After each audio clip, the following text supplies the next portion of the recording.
game is so loud. Gotta make sure I'm working. Thank you. Whoa, give me my live dashboard. Give me. I want my channel.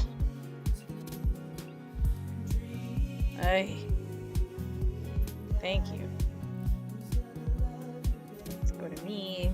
Turn off my sound so I can see y'all chat.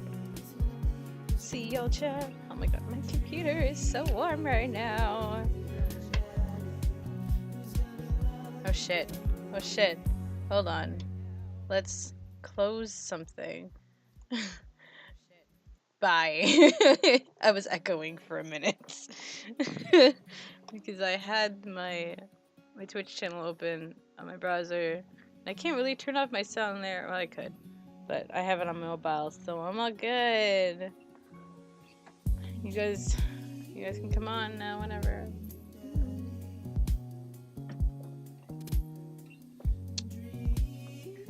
Let the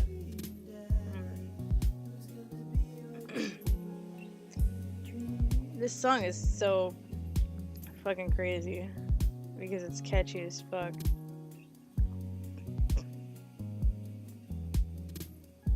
Alrighty. I'm live, boys and girls. I'm here. I think someone ruined their eyes for me. I think it was Kitano. Yeah, just thanks. Only the Bay can be so smart. Smart? So nice.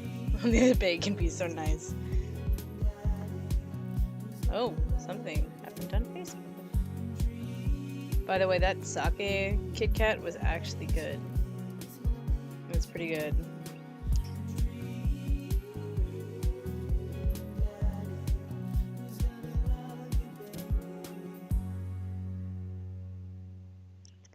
Do. Just letting this song is stuck in my head.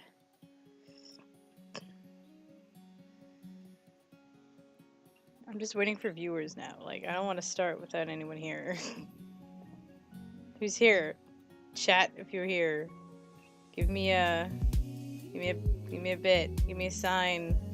I need a sign. I don't want to start without viewers because then it feels kind of weird. This song is gonna be like an earworm in my head, like all fucking night. I can see it going off while I'm watching my other friend stream, who will be streaming later tonight. Soon. Daddy.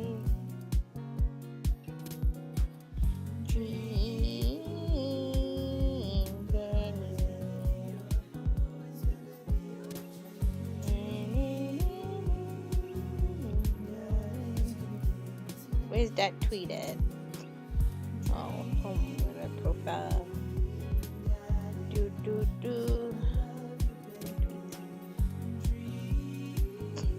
Oh, cool. Undo, yeah. This. Ugh.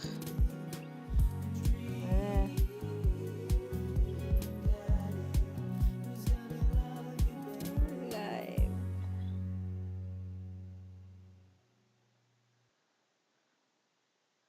Who here?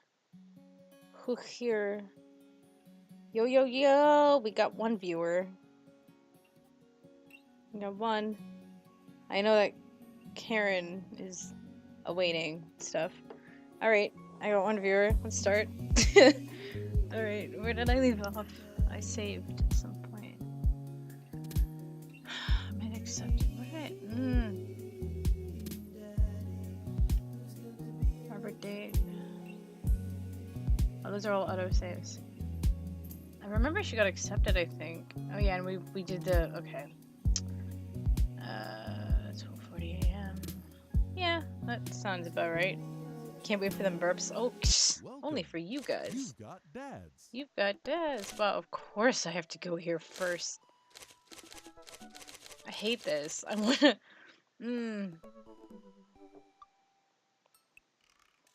I love going into this and not knowing what I'm gonna do. I kind of want to weed them all out, but then I also just want to straight edge Robert. I feel like I'm gonna. Oh shit! I don't have that guide open. I need to open my guide. Duh. All right, where's that keyboard at? I am obviously never prepared for anything. I'm sure we don't hide this keyboard underneath like shit, right? Oh, no, that's a book. My parents use it, so it's gotta be somewhere. Alright. Get ready to listen to me rummage around this room so I can find the keyboard.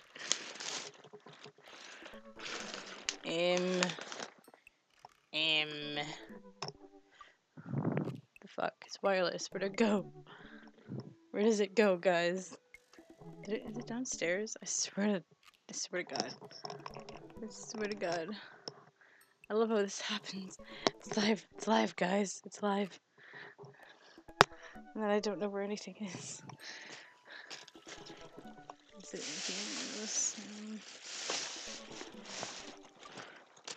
Seriously, though. Aha!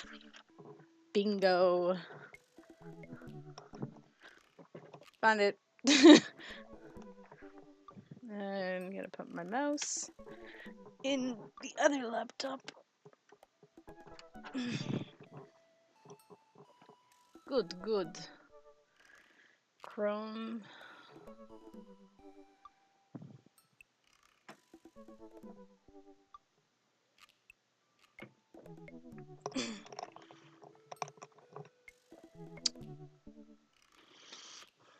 What do you guys think I should do? Do you guys want to see everything, or do you want me to just go straight edge for Robert? I don't know. Wow, I somehow got some. Oh, the last couple of times I've drank up here on the other monitor, I actually it just sprayed everywhere.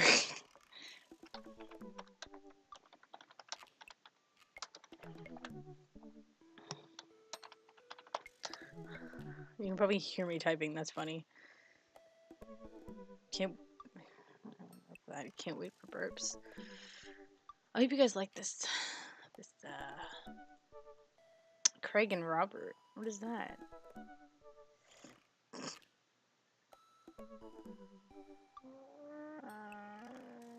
So, how's life?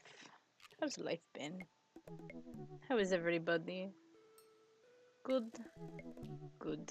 This internet is really slow.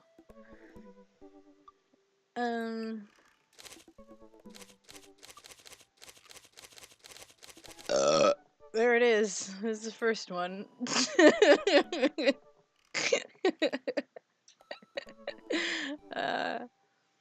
Fuck it. No, I need to wait for the guide. Come on. Please? Yes, you...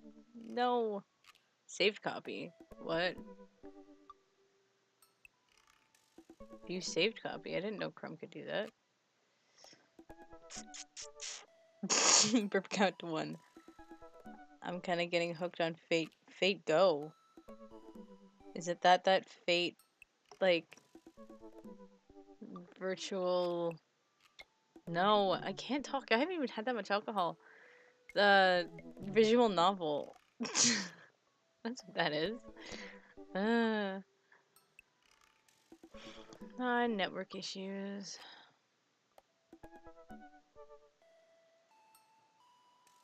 Alright, well, I have it.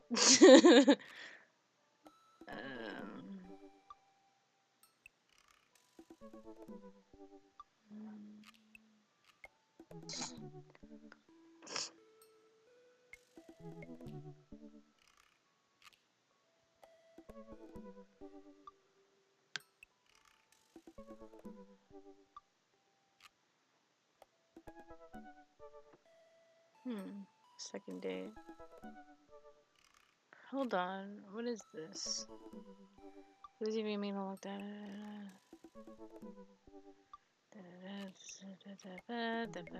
Oh my god, everything is so wet on this computer.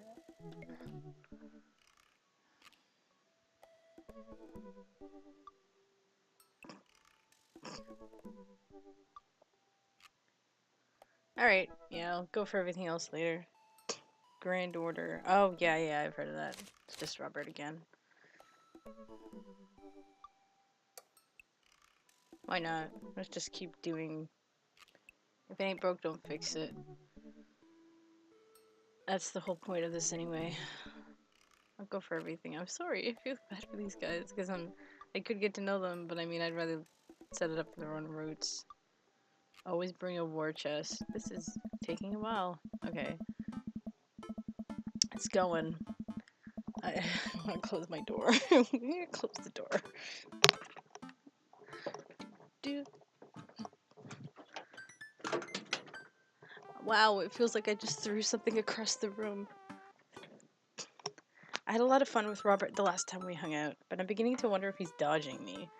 I've tried messaging him a few times, and Dadbug says he hasn't even read them. I haven't even seen him come out of his house, actually, because you're watching his house. I decided to send him one last message, figuring that this will produce the same result. Hey man, I don't know where you've been, but we should grab a drink soon. I walk away from my computer because at this point, I know he's not messaging me back anytime soon. Hello there, phone! Random people calling my phone. Oh no, this is a phone that we have to let go. Unless someone picks it up. Let's just listen to the music of the phone ringing. Hello, Karen. I'm glad that this phone ringing is not you. It's Ripper Birds. Ripper Birds. I'm just gonna let the phone go until it stops and then I'll keep going.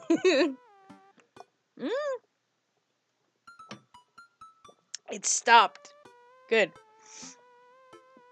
Karen, correct yourself. That's embarrassing. Ripper Birds. Actually, whatever. That's the best. I'm so sweaty. I walk away from my computer because at this point I know he's not messaging me back anytime soon. Ooh, oh yeah, we saw the kitchen before.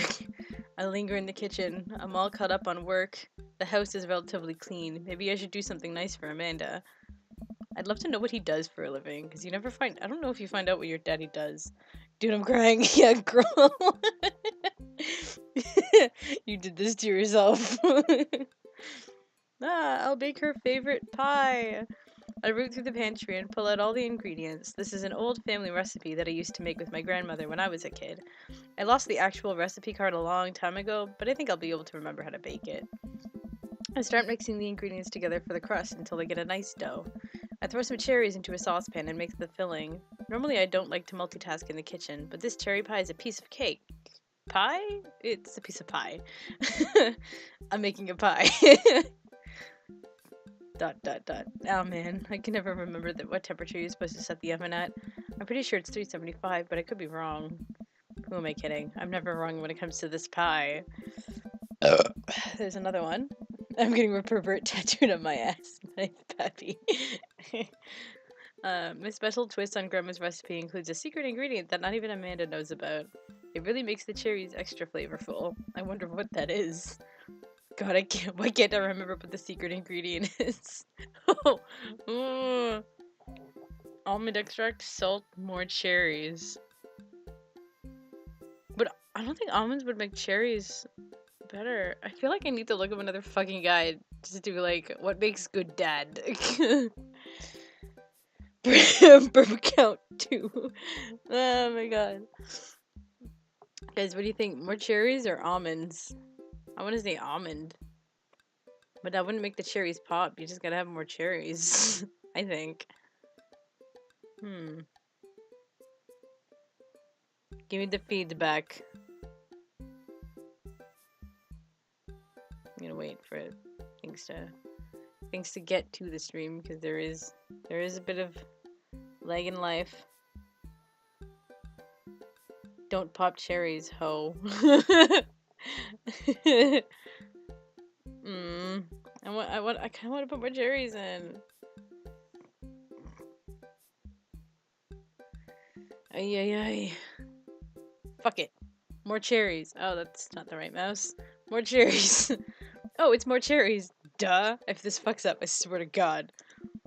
Being the most important part of a cherry pie, I truly believe that you can never have enough cherries. Let's turn the cherry Del to 11.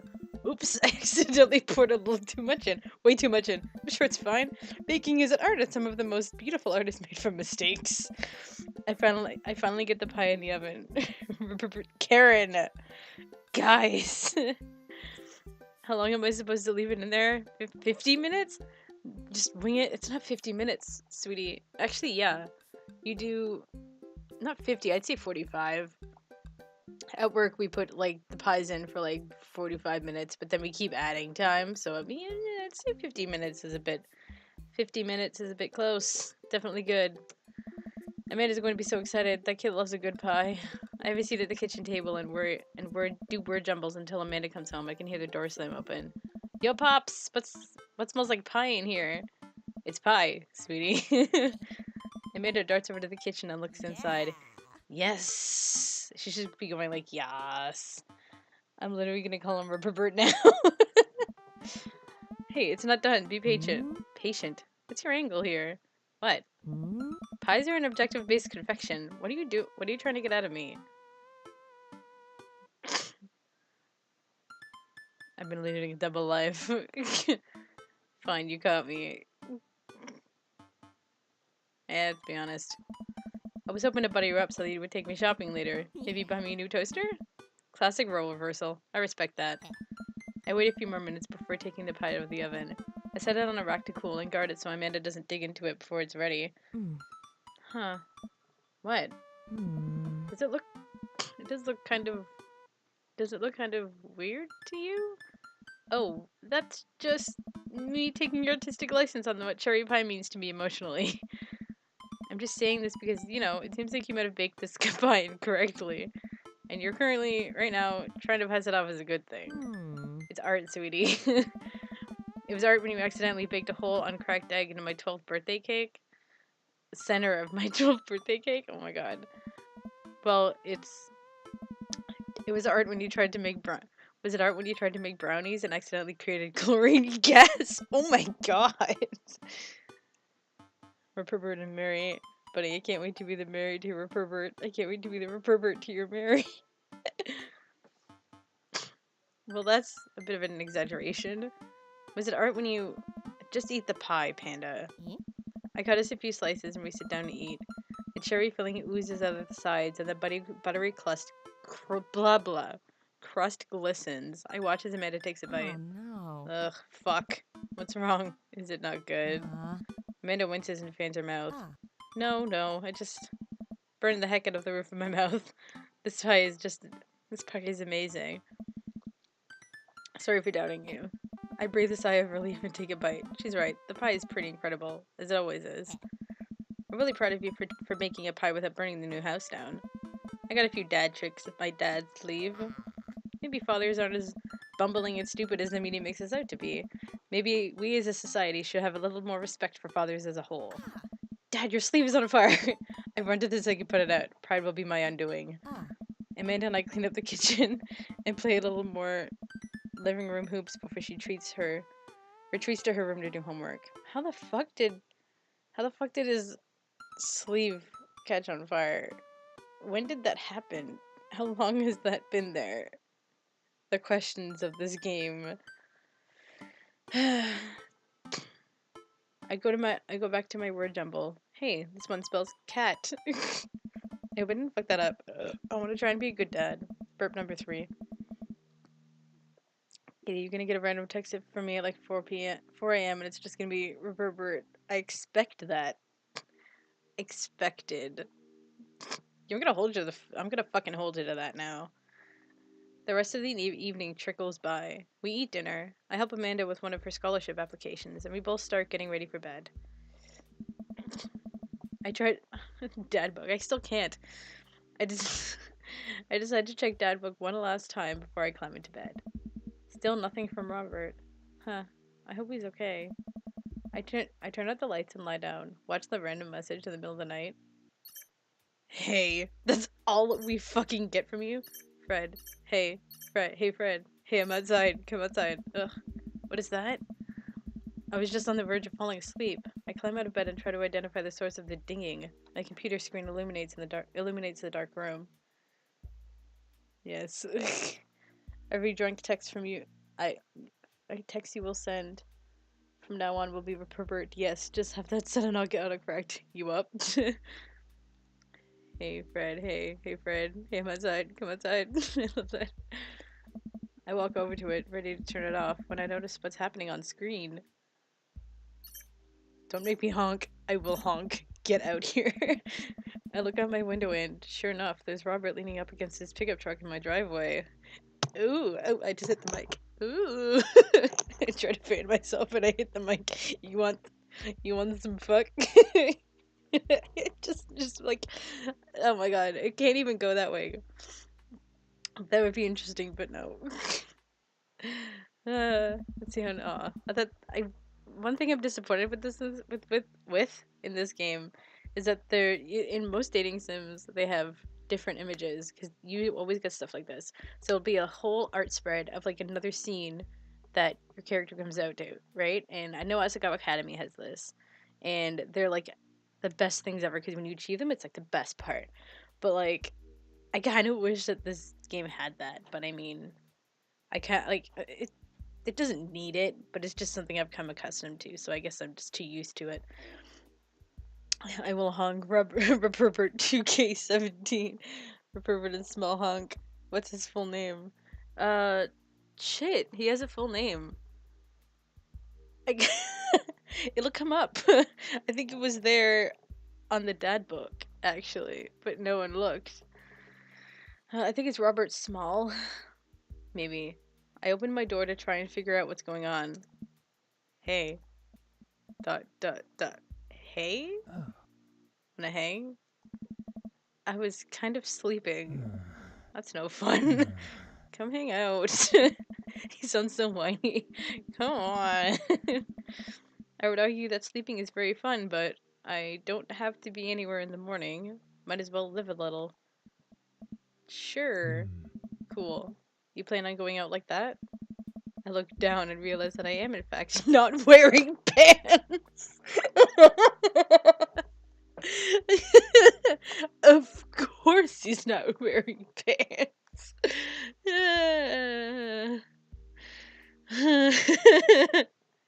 There's like not a lot of dialogue options in this date from what the guide says, so this is probably gonna be a short date.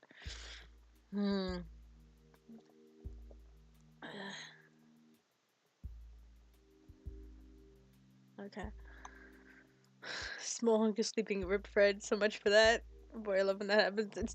It's put on pants. Karen, you didn't say it's time to put on pants. I hope that's what you mean. It's to put on pants. What? It's time to put on pants. Yeah. I mean, I don't mind. Oh god. Right. 1 second. I run inside and throw on my going out pants, shoes, and a jacket. I grab my keys and meet Robert back outside. Ready? Ready. Hop in. I swear it. I'm gonna start talking in his. I'm gonna start giving his voice like a seductive fucking edge by accident, and I'm sorry if I do that. Because Danny sucks bang. Yeah. I jump into the passenger seat of his old red pickup truck. I can't read. I have to move a few empty cigarette packets and gas station receipts out of the way before I can sit. Robert silently starts the car and we drive out of the cul-de-sac. Hello there. Wow, this is a bumpy truck ride. Look at this. I love this detail. How realistic. Okay, thank god it doesn't go. I would have had like a seizure. Oh my god. Or at least I would have gotten a real bad headache. Motion sickness. Seductive edge. Yeah, I know. You like Tom Waits? Oh, look at those stickers. That's cute. Whoa. Where's the part of the guide that has this?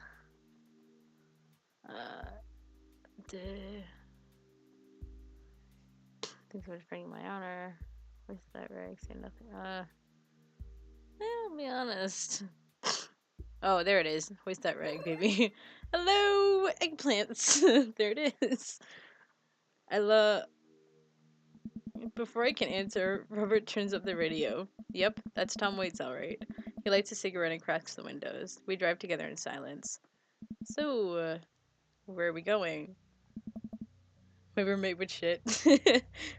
Oh, does he? Does Danny really like Tom Waits? Robert doesn't respond. Robert? Oh, I heard you. He still doesn't answer my question. I look out the window and notice that Robert's still taking us to the highway. I twiddle my thumbs. Well, whatever I've gotten myself into, it looks like I'm in it for the night. I settle into my seat and watch streetlights pass by. I glance over to Robert, who's driving intently. He looks tired, as he always does, but there's something a bit more there that I just can't place. I would honestly say, like, ask if he's okay, because that's what I would do, and talk about his car or something. But honestly, the guide says to say nothing, so I will say nothing. Yeah, he doesn't like small talk, so that makes sense. I remember what Robert said about hating small talk and decide to keep my mouth shut. He notices me staring. Stop looking so nervous. I'm not nervous. I'm a little nervous. Hey. Just hang on. We're almost there. Almost where? I have no idea where we are. I think we're moving at a slight incline, but I'm not sure. We eventually come to a stop. Robert gets out of the car and I sit for a second, unsure if he wants me to get out too. What are you waiting for? I hastily exit the car. Robert sits on the bed of the truck and pats the space next to him. Oh, we gonna have a romantic moment in the back of the truck. Polly slept. She peeped in her sleep. What does she dream about? Oh. There hasn't been a burp yet. I really need to... Okay, that's cute. Oh, look at that. I like that view.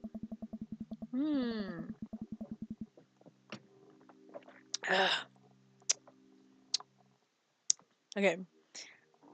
I sit down. Oh my god, I need I need lip balm. I just noticed I don't have any. I'm stupid. Well, looks like I'm gonna have to deal. I sit down and take in the view. We're on a hill overlooking the city skyline against the bay.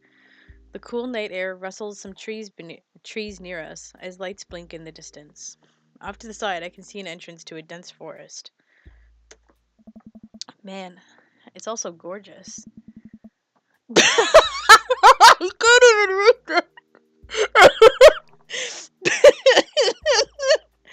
that. He makes you. He takes you to make out point, puppy mangoes, and all that fiber. Guys, I can't wait till this, like...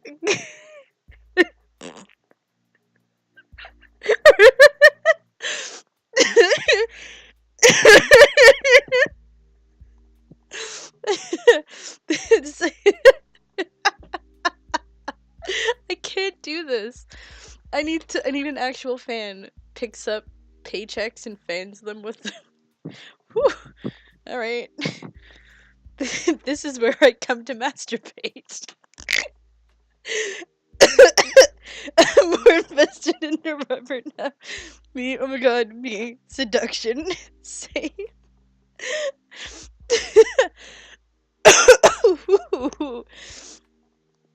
Okay. What? Same. I'm kidding. What's wrong with you? Okay. This is my little spot where I come to think. It's nice. You can see the whole city from up here. Really gives you some perspective. Robert reaches behind him and pulls something out from under his jacket.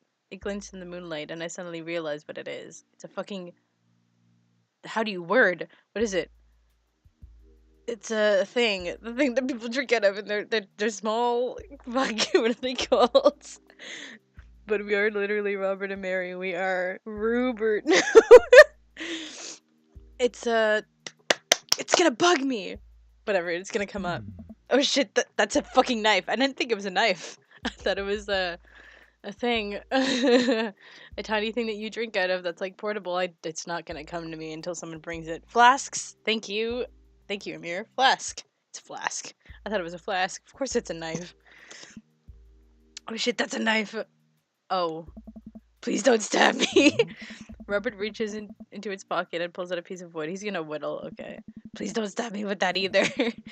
Robert takes the knife to the piece of wood and starts carving at it. Oh. I breathe a very audible sigh of relief as Robert looks at me sideways. Did you think I was gonna stab you just now? What? No.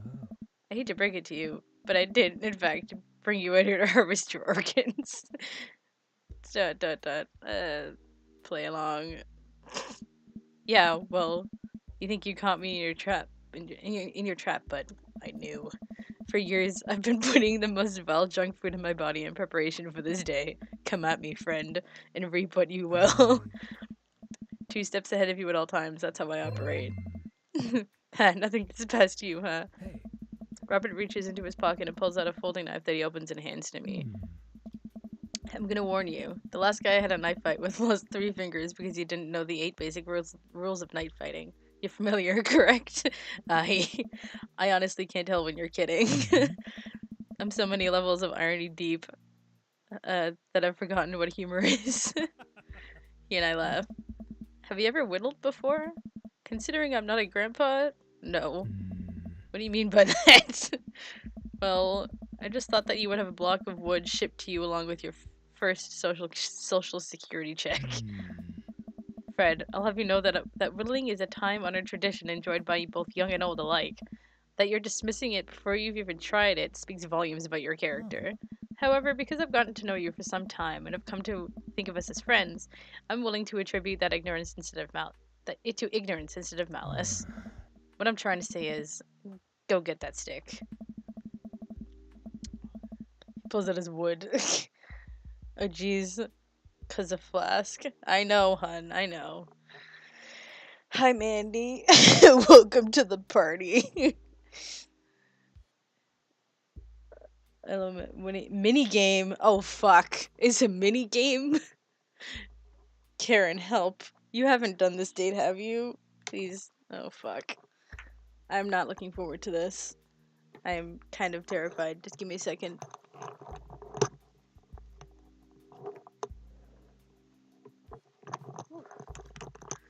It's a little warm in here now, so I'm gonna open that window.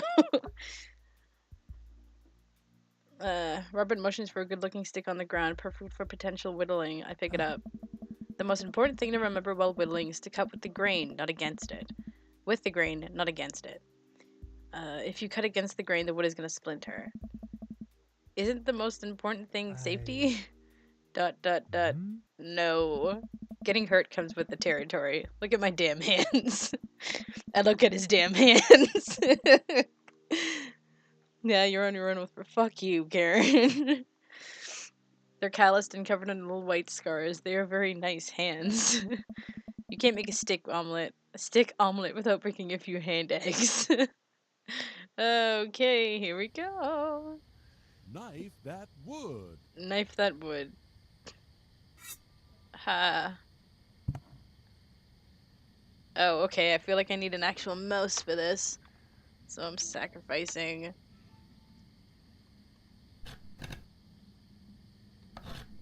Shit!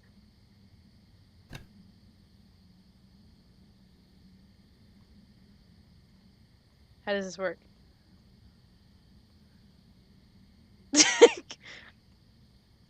I can rotate it. I don't like this, though. No! Oh, okay. If this is gonna work like that, I'll just do it. Yay, I did it! Oh, shit.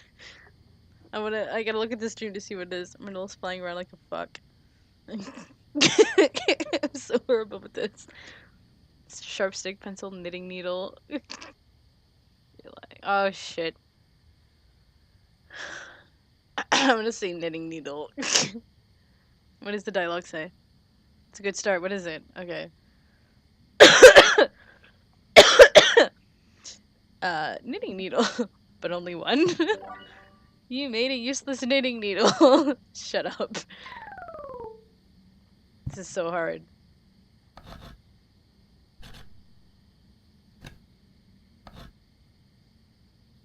Looks like I'm making a popsicle stick. I'm actually kind of okay at whittling. I think I did this camping once. Tell me about this one.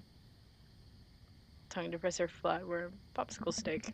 All you need to do is carve up some wood juice, wooden fruit, and a wooden freezer. You made a popsicle stick. I seriously can't tell if he's being sarcastic. We've never run like madmen.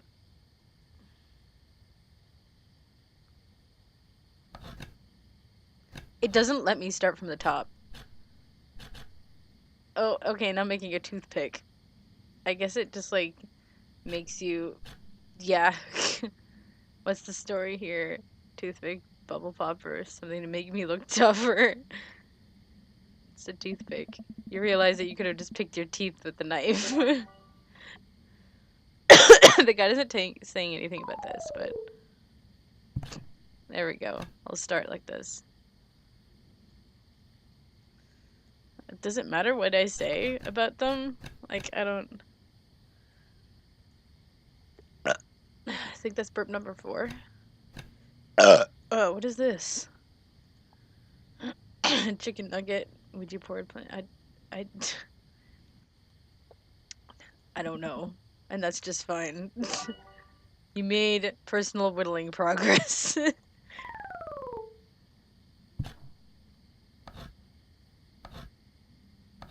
Now this is starting to kind of make sense. Okay. Nope. What?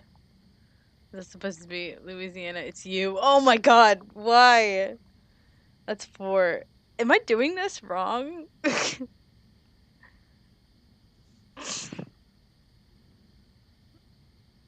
A self-portrait. A spinning image of you. You made a masterpiece.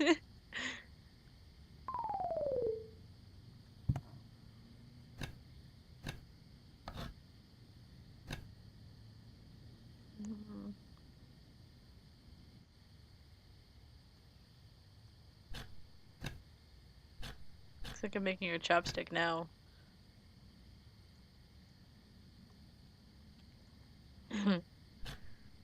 Alright. Interesting. What do we have here? Chopstick, righty, lefty, ambidextrous. Ambidextrous. It's a stick. You made a chopstick, ambidextrous. Oh my god, how long do I have to do this? Holy fuck. What is this big one?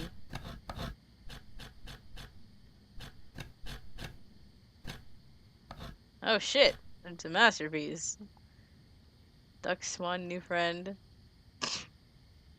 Oh, say it's a swan. Oh, duck, sorry.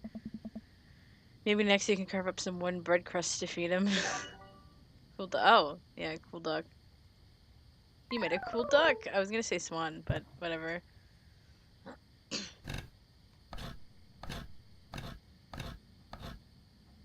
I don't know how to thing. But I'm really glad this is more or less simple. Unless I'm fucking up. Morally. Oh, it's a horse! Beautiful handiwork. What do you call it? Spirit of the Mustang. Sir Horsington the Brave. Big old dog. Sir Horsington the Brave. A brave and noble name for a brave and noble creature. You made a beautiful gift for Amanda. Cool. Oh, thank God. This was starting to get me. Alright. Robert and I sit in silence for a while, carving our pieces of wood. I think I'm getting the hang of this.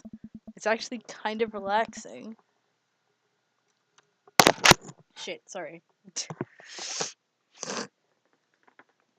I glance over to see what Robert's working on.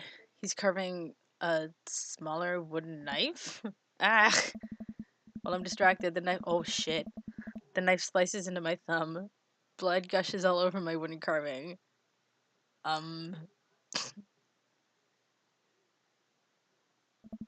Robert is lost in carving and doesn't notice me bleeding everywhere. Robert still doesn't notice. Robert, I'm dying. I'm bleeding to death. Robert finally looks over. He reaches into his jacket. Again, Jesus, how much stuff does this guy keep in there?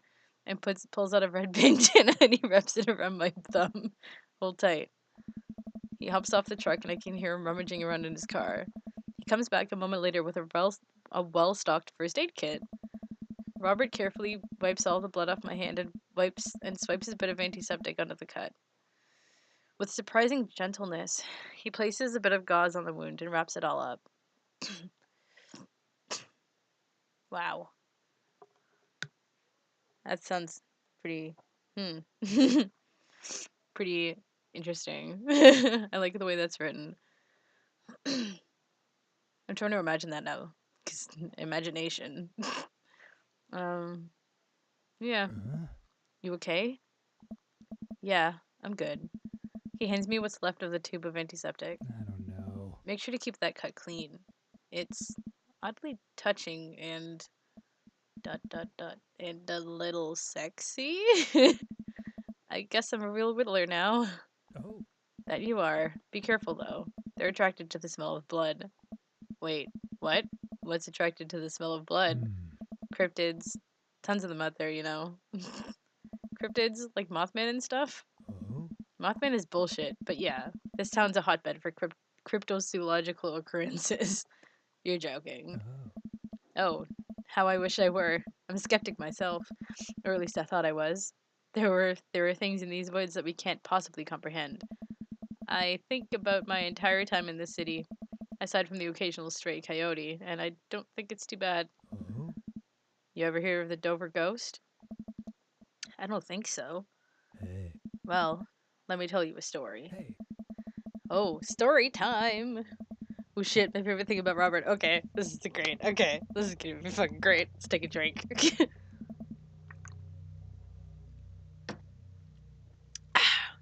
Oh, I keep touching the mic. I'm sorry.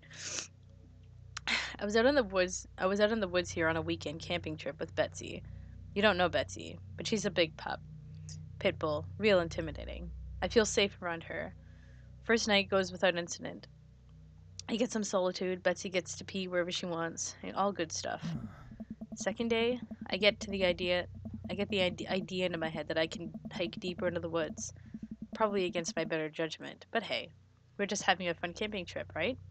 So me and Betsy start marching in the morning. Huh? It gets a little late, and we set up camp. But it's different this night. Real quiet. I can't hear the birds, the crickets, the squirrels, nothing. Dead silent.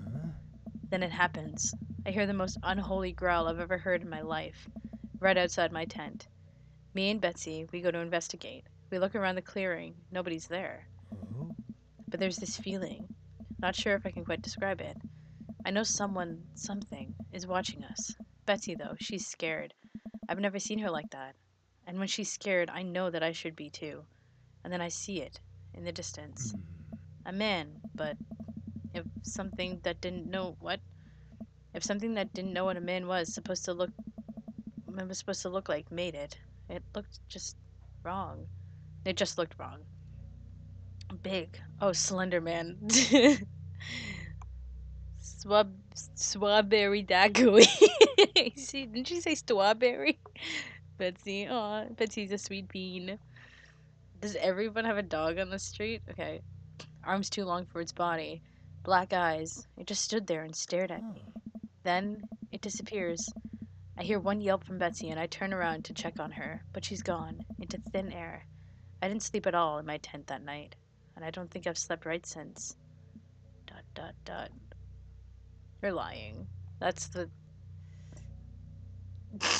that's what the guide says. I have to say that he's lying. Okay, you're full of shit. You think I'm lying? Oh wow, of course. That looks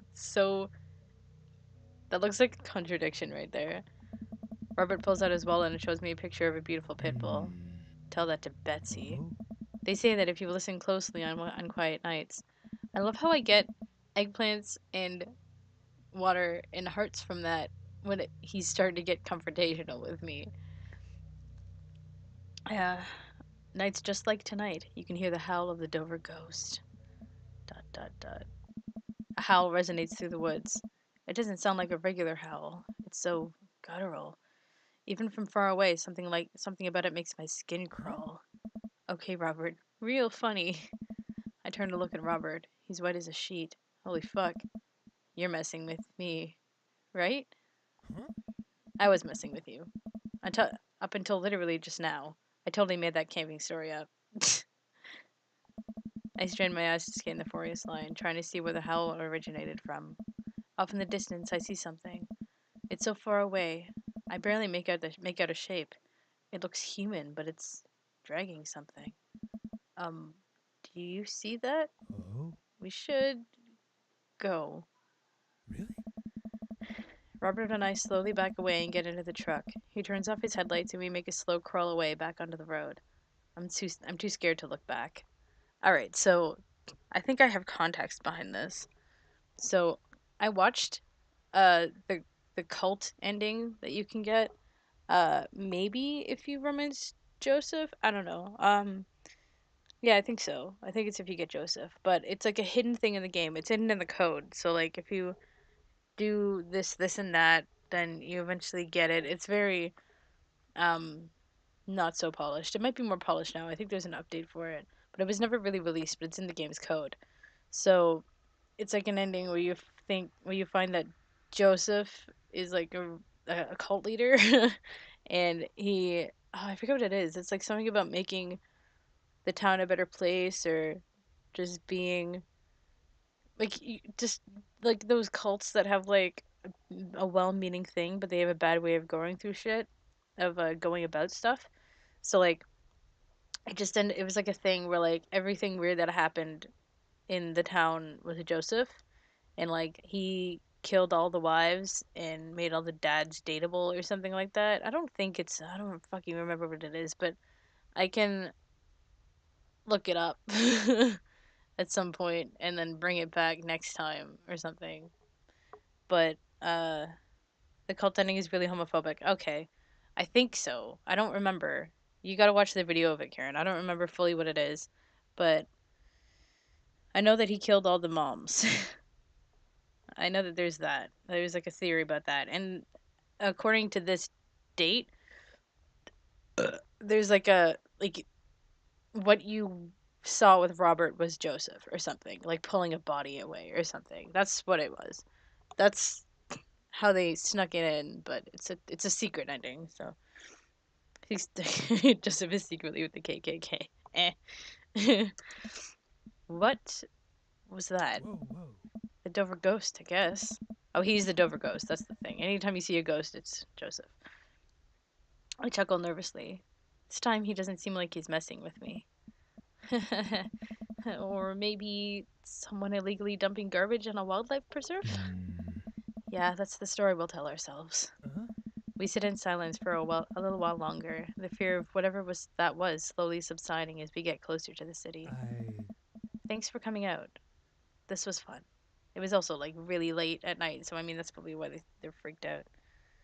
Burp number 5, too soon, my dude. Did I burp? I don't remember burping. I guess I burped. Maybe. Thanks. Dot dot dot. Hmm? I'm sorry I haven't been in touch. I've been away lately. I've been away lately. I had to get out of the house. Dot dot I dot. don't know. Had to be around somebody. You doing okay, man? Hmm. Robert thinks for a second and lights another cigarette. Huh? Dot dot dot. Hey. Been doing a lot of thinking. He takes a long drag. Oh? As I get older, I feel more and more that I'm just drowning in the sea of regret. I was so busy chasing after these things that I thought would make me happy, that I didn't think about anyone else. All I cared about was myself. I didn't even think. Hey. Robert stops. Oh my god, why do they have to have Danny go like, hey, like right there when it kind of stop being seductive? I wait for him to finish his thought, but he stares at the road. Maybe I'm just built like this. Hmm. Or maybe I do it to myself. Maybe it's my own choice that I'm as unhappy as I am. I try to think of something to say. I remember all of the times in my life when I've been sad, and there's a great many of them, but there's always a light at the end of the tunnel. Something I held on to that kept me going. Oh. But there's something so resigned about the way Robert's talking. I'm glad you told me. It must have taken a lot for you to want to tell me somebody this. Hmm. You're a mysterious guy, Robert. You don't have to be. Do you ever Hmm? wish you were a better father? I think about it for a second. All the time. You can read all the parenting books you want, but nothing will ever prepare you for raising a child. There's so much stuff I regret or wish that I could have done better, but I don't have the answers. I don't know if anyone does. Oh. It's funny. I look at you and your relationship with your daughter, and it seems perfect. It isn't. I don't know. At least you're there for her. I stare out the window at the blur of passing trees. I just hope I'm a better father to my kid than my dad was to me. Hmm? That's always what the thing is, right? Dads always want to be better than their dads. What did your dad do? It's more about what he didn't do. He was quiet, stoic. He didn't think. I don't think he ever once told me that he loved me. He cared more about his work than he ever did about me or my mom. Dot dot dot. Oh. Do you hate him? No. I used to, but after I became a parent, I just kind of feel bad for him. He missed out on my whole childhood. When I think about all of the happiest moments in my life, they're all with Amanda and Alex, and he just wasn't there. I think Alex was the boyfriend, husband. He was the husband, probably. It hurt like hell when I had to leave him to die in that Belarusian prison. What? Belarusian prison? What? Who? Who's Alex? What? What? I turn and smile at him. Thank God. No, he's retired in Florida with my mom. We go there every Christmas. Holy fuck. We both break out into laughter. He pats me on the shoulder. We drive the rest of the way in silence, listening to the radio and watching the bright lights of the city grow bigger. Oh my god. Robert dropped me off at my place. Oh, look at that smile. As I'm about to close the passenger door, I realize that I still have Robert's pocket knife in my jacket. I pull it out and offer it back to him. You hold on to that. You never know when you might need it. Night, Robert. Have a safe drive home. Robert smirks, then pulls away. He then immediately pulls into his driveway, which is one over from mine. He gets out and waves. That's cute. I tiptoe into the house, careful not to wake Amanda up. Whoa, where'd you come from? I look around and spot Amanda coming out of the kitchen with a glass of water. I thought you were sleeping. Oh, Robert woke me up to go crypto hunting. You know the Mothman is bullshit, right? Amanda, Lang, you know what? It's fine. I think about the conversation I had with Robert in the car as Amanda starts walking towards her room. Hey, Amanda? She stops. I love you. It's weird when you say it outright and sincerely like that, but I love you too. Night. I chuckle to myself, then finally decide to go to bed.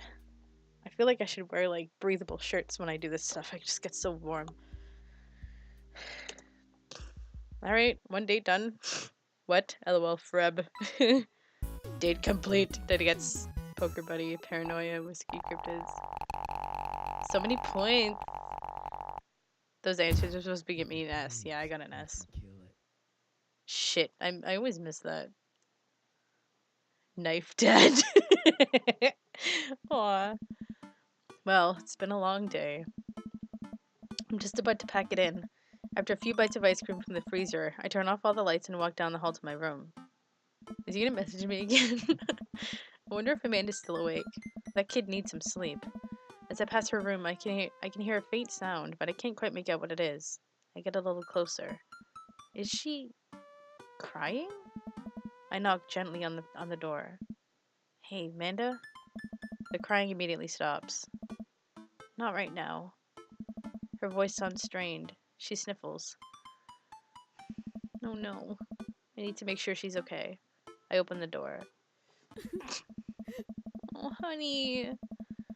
In the dark, I can see Amanda's outline in the middle of her bed, knees hugged up against her body. Is everything okay? I don't want to talk about it.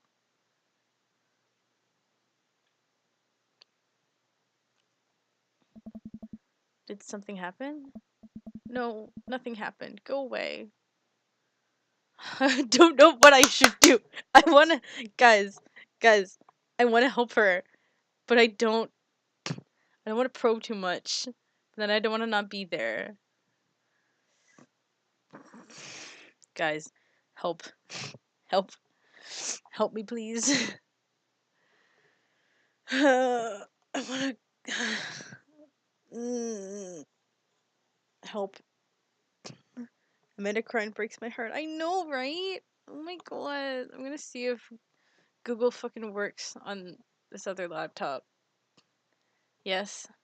Yes. Amanda. Oh shit. I think I ended up typing the wrong thing. Of course, I ended up picking the wrong answer.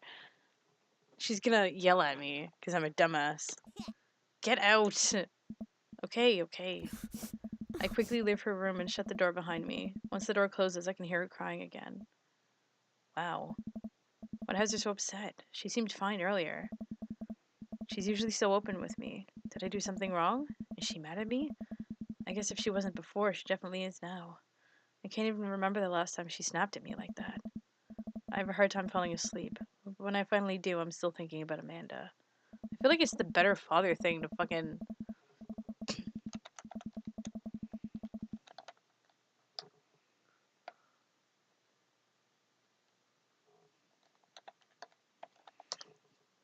Amanda, good father, died.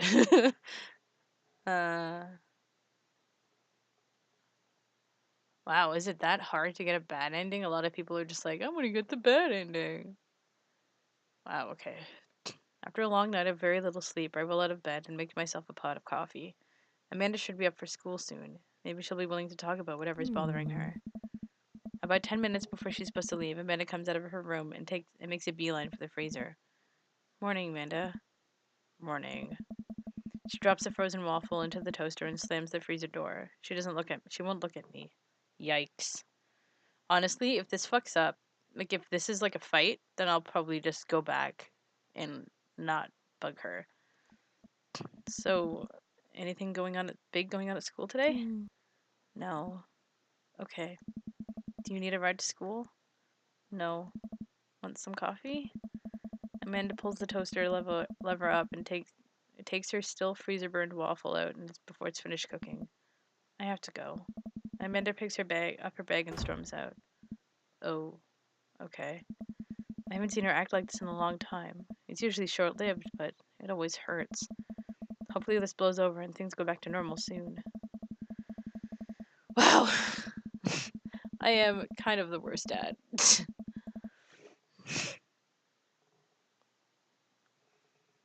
I totally should have left her alone. Uh, uh, uh.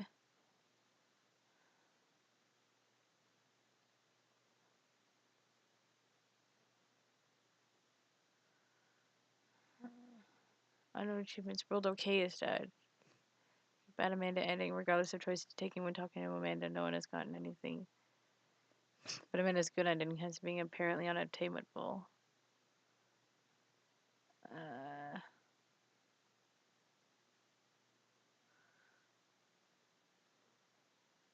Huh. There's a guide. Just guide for all the stuff, but I mean, I just want to know what makes. I want to go back. I really want to go back. Okay, I'll see what happens here. Like, until the next time I see her, and then I'm gonna go back and do that again. I sit back at the kitchen table and look at a picture of Amanda and I hanging on a wall. In it, I'm teaching her to ride a bike. Her face is a mixture of excitement and pure, unadulterated fear. I remember how determined she was. Every time she would fall off and scrape her knee, she would get up and try it again. Finally, I had to stop her because she was bleeding everywhere. Then she started to cry because she didn't think she needed bandages, and I wanted to keep trying. As I pushed the bike away, she just stood in the middle of the street and screamed. Then I took her for an ice cream, and it was like nothing even happened. After giving it a bit of thought, I decided that if I force her to talk about it, I'm only going to make things worse. But I have an idea. I start rummaging around for ingredients. Oh my god, you make another goddamn pie? I hear Amanda walk in the door. Instead of heading for the kitchen like she usually does, she makes a beeline to her room. She's clearly trying to avoid me. Hey, Pumpkin? What? Can you come here for a sec? There's a moment of silence. Yeah. I wanted to say sorry about last night. I'm just worried about you, kiddo. I get scared when I know something's wrong, and I get even more scared when I feel like I can't do anything about it. Dad, so just whatever it is, and you don't have to tell me if you don't want to, but whatever it is, just know that you have a dad in your corner who wants you to be happy. Honey, you know I'm bad with words, so I was just hoping I could speak a language we both understand. Pull a cake out of the refrigerator and place it on the table. Hopefully the frosting has set by now. Ta-da! Dad, it took me a really... Oh my god, that is so cute! Oh my god! Sorry, you're sad, but I support you 100%. Oh, I'm gonna cry. That's so beautiful. Oh my god. Oh, Fred, what have you done? It took me a really long time because I ran out of red frosting somewhere around sad and had to start over, and this is beautiful. It's strawberry. Amanda gives me a big ol' hug. I grab some plates and forks and serve us up some delicious cake. So, it's really stupid. What is? This whole thing. I know I've been really weird lately, and there's just, I don't even know how to explain it. I feel like I might have to make you a chart. Okay, so it doesn't seem to be that bad. I'm listening. Do you want me to make note? Do you want me to take notes? I guess I should start from the top. So, you know how Emma R is going to that fancy art school in California, right? Emma R. The best friend? The other one? Shit, I don't remember. Uh, which one is it?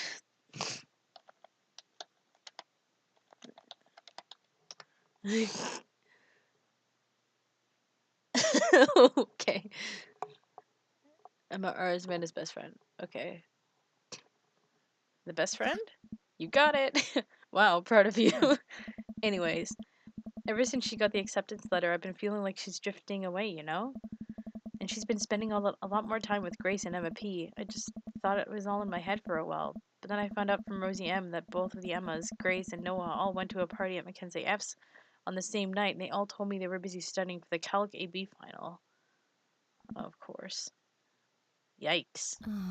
So, another important piece of information is, God, this is embarrassing. I, have a crush on Noah, and, that's a thing. What? Whoa. I had no idea. I definitely didn't know that. Okay. You're a bad liar. So are you. I learned from the worst. Anyway, so the only person I told about the crush was Emma R, and she promised not to tell anybody. I didn't confront them about the party thing because I didn't want to start drama, so I just keep quiet and keep going about my business.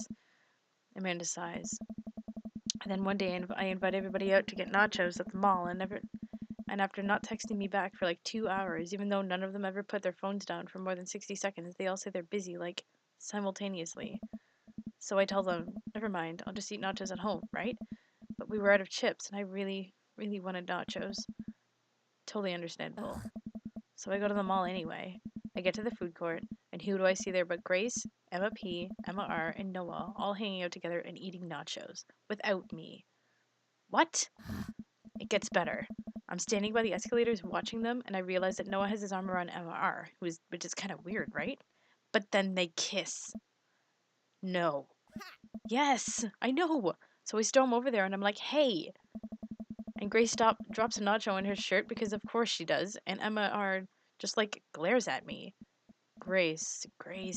Nothing is coming up. I don't know who that is. Grace is the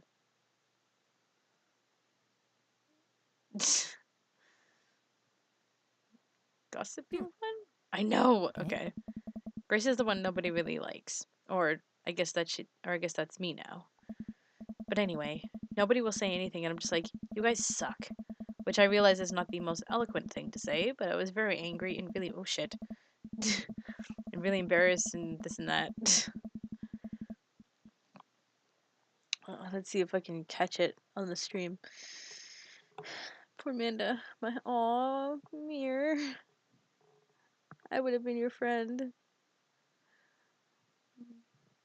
I'm embarrassed and I just really want to get out of there. Okay. So I left without nachos, I might add, which only further contributed to this shitty day, and immediately drafted a super long text to the group chat asking them why they've been so weird. And I wrote another one to Emma R asking how long the Noah thing's been going on. And sorry, I know that's a lot. You still following? What did Emma R say? Oh, okay. Get a load of this. Emma R says, you know what? Let me just read it to you. Amanda pulls out her phone and reads, word for word, an arduously long string of text messages. Can you believe that?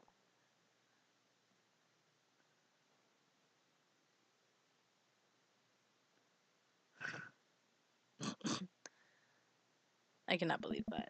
I care so much about Amanda's social life and mental well-being, but man, I do not understand what she's talking about. This is all beyond me, but I am trying my hardest to be supportive. Okay, whatever. They were dating in secret for like months. So I told her that she's being a really terrible friend, and that she's like, well, if you think I'm so terrible, then just stop being my friend. And I was like, okay. And then she left me on red. And then what? Wait, left me on red? What's that? Oh, I get it. She saw my message and didn't reply. And I know because there are red receipts. Receipts. Yeah. I don't know what red receipts are, but I'm just gonna nod and pretend I understand. Gotcha.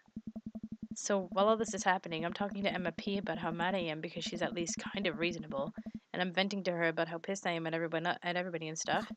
And then out of nowhere, Noah texts me like, "How could you say that about me?" And I'm like, "See, what about you?" And she tells me that Emma P sent screenshots of everything I told her to the group chat, and I saw that I got kicked out of. All right, I think you lost me at screenshots, but that definitely sounds bad. There's so much more, but honestly, it's just all really stupid teenager stuff. Bottom line is that everybody dropped me, half of my grade hates me, and now I have no friends. Amanda, I'm so sorry. I almost expected it from everybody else, but Emma R. She's been there since Mom died. I can't believe she would just stab me in the back like that. I'm not even that mad that she's dating Noah. I'm just upset that she lied to me about it for so long. Amanda stabs at the remnants of her cake. Okay, I take it back. I'm kind of mad she's dating Noah. Like, what did I do wrong? Why did everyone just suddenly decide I'm not cool anymore? Why wasn't I enough? I don't understand.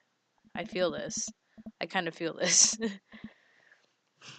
I don't think my high school life is much like this. Actually, a little bit, but it was a little better than that. And as mad as I am at everybody, like, I miss them, Dad. I made it look so dejected, and I almost can't. So dejected, I almost can't take it. What could I possibly say to help? Anyways, that's it. That's the whole sordid tale. Thanks for listening. Tune in next week for more hot gossip. Wow. They're number 6, I think. I, I'm being knocked. Hi. My iPod's in Winnipeg. Is it now? It started in Mississauga, coming to Ajax for yesterday. Gets up there today, it's in frickin' Winnipeg. Holy fuck. Where's it going next? So I'll keep an eye on it and get email notifications if there's any problem with it. As long as it ends up back here. I'm gonna be lucky to get it by freaking Friday. Yeah, I know, right? Come on. You paid money for this shit. You know, it's not come damaged or anything and then tossed around. No, I know, right? It shouldn't be. End up in PEI or something.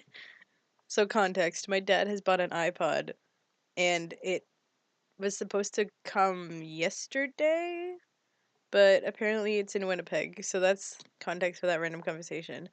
So she says, like, oh, I know it's kind of dumb. I'm like, it's not dumb. No, it's a stupid thing to be upset over. Amanda, your feelings are real. Don't ever be mad at yourself for having feelings. I guess. Unless you've secretly been a robot who's been approximating human feelings this whole time. Dad, if I was a robot, I would have transformed into a monster truck a long time ago. But seriously, I know you probably don't want advice, but I feel like it's my duty as a dad to bestow upon you a few nuggets of fatherly wisdom. Oh shit. What should I say? Not all friendships last forever. Real friends don't do that. High school sucks. I want to say real friends do that. Don't do that. Because they don't. These don't really sound like her real friends. High school does suck, but it's not the worst thing ever. I had good times in high school. It sounds more wisdomy if I say not all friendships last forever.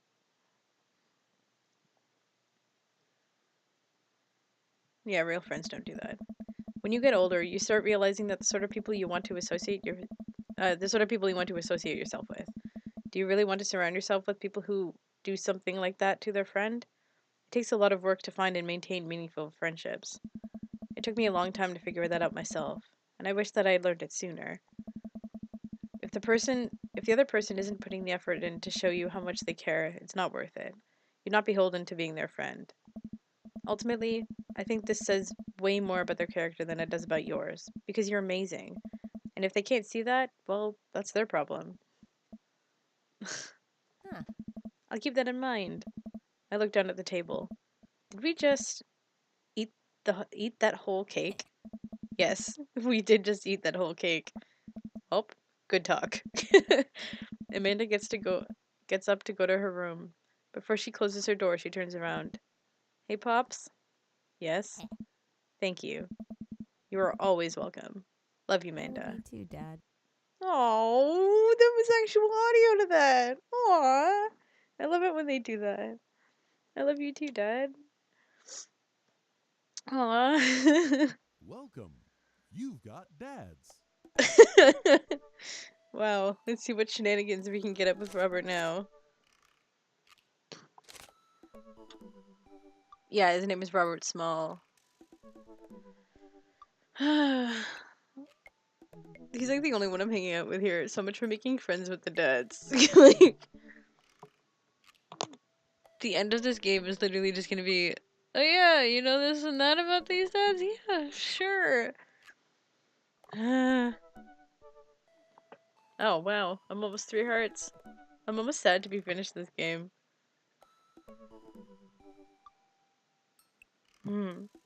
Alright, let's do this again. You know what they say about third dates? They get pretty serious. Are you sure you want this? Okay. Are you sure this is your dream daddy? Okay, so I can do other dates with the rest of them, and it's not bad. The third one is like committing. So I don't know. I'm pretty committed to Robert right now. Like, I'm looking at the rest of them and I'm like, yeah. Yeah, what the heck. I can date around later.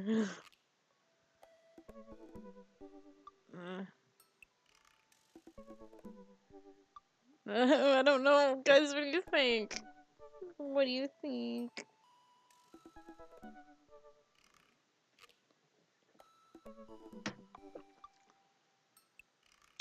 Oh my god, Karen, hurry up with the snack. Backy? Yeah, I see that you're back. Should I do it? Or should I date everyone else first? Oh, fuck it, I'll save. Actually save. And then if I want to go back, I'll go back. I don't know, how long have I been going?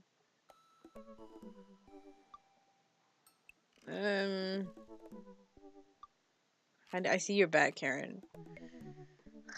So I think I started streaming around 5:30. So maybe I've been going for an hour. I don't feel like I've been going that long. Should I commit? That is the question. Should I commit?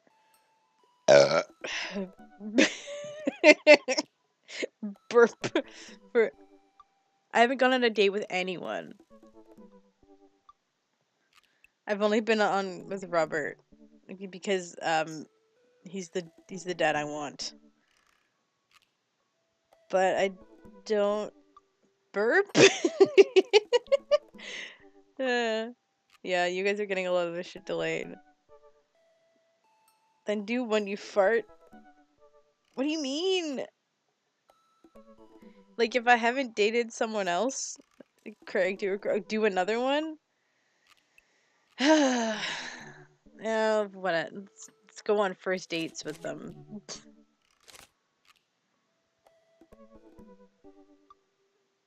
But all of them seem so perfect. Okay. So let's just be clear. Spice it up.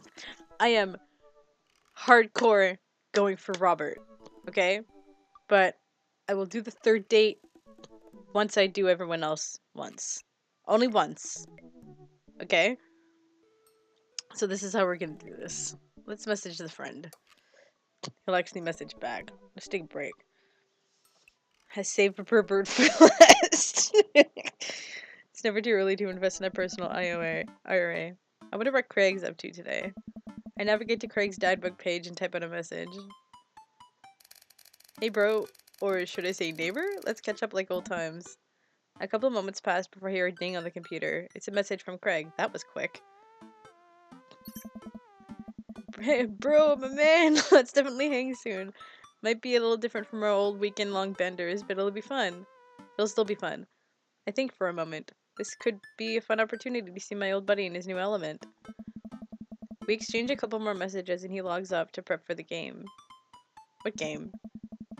I could see if Amanda wants to join me. I walk over to Amanda's room and knock on the door. Yo, Amanda Panda. I open the door and find Amanda sitting cross-legged on the floor, surrounded by magazines and newspaper clippings. She seems to be making some sort of art piece.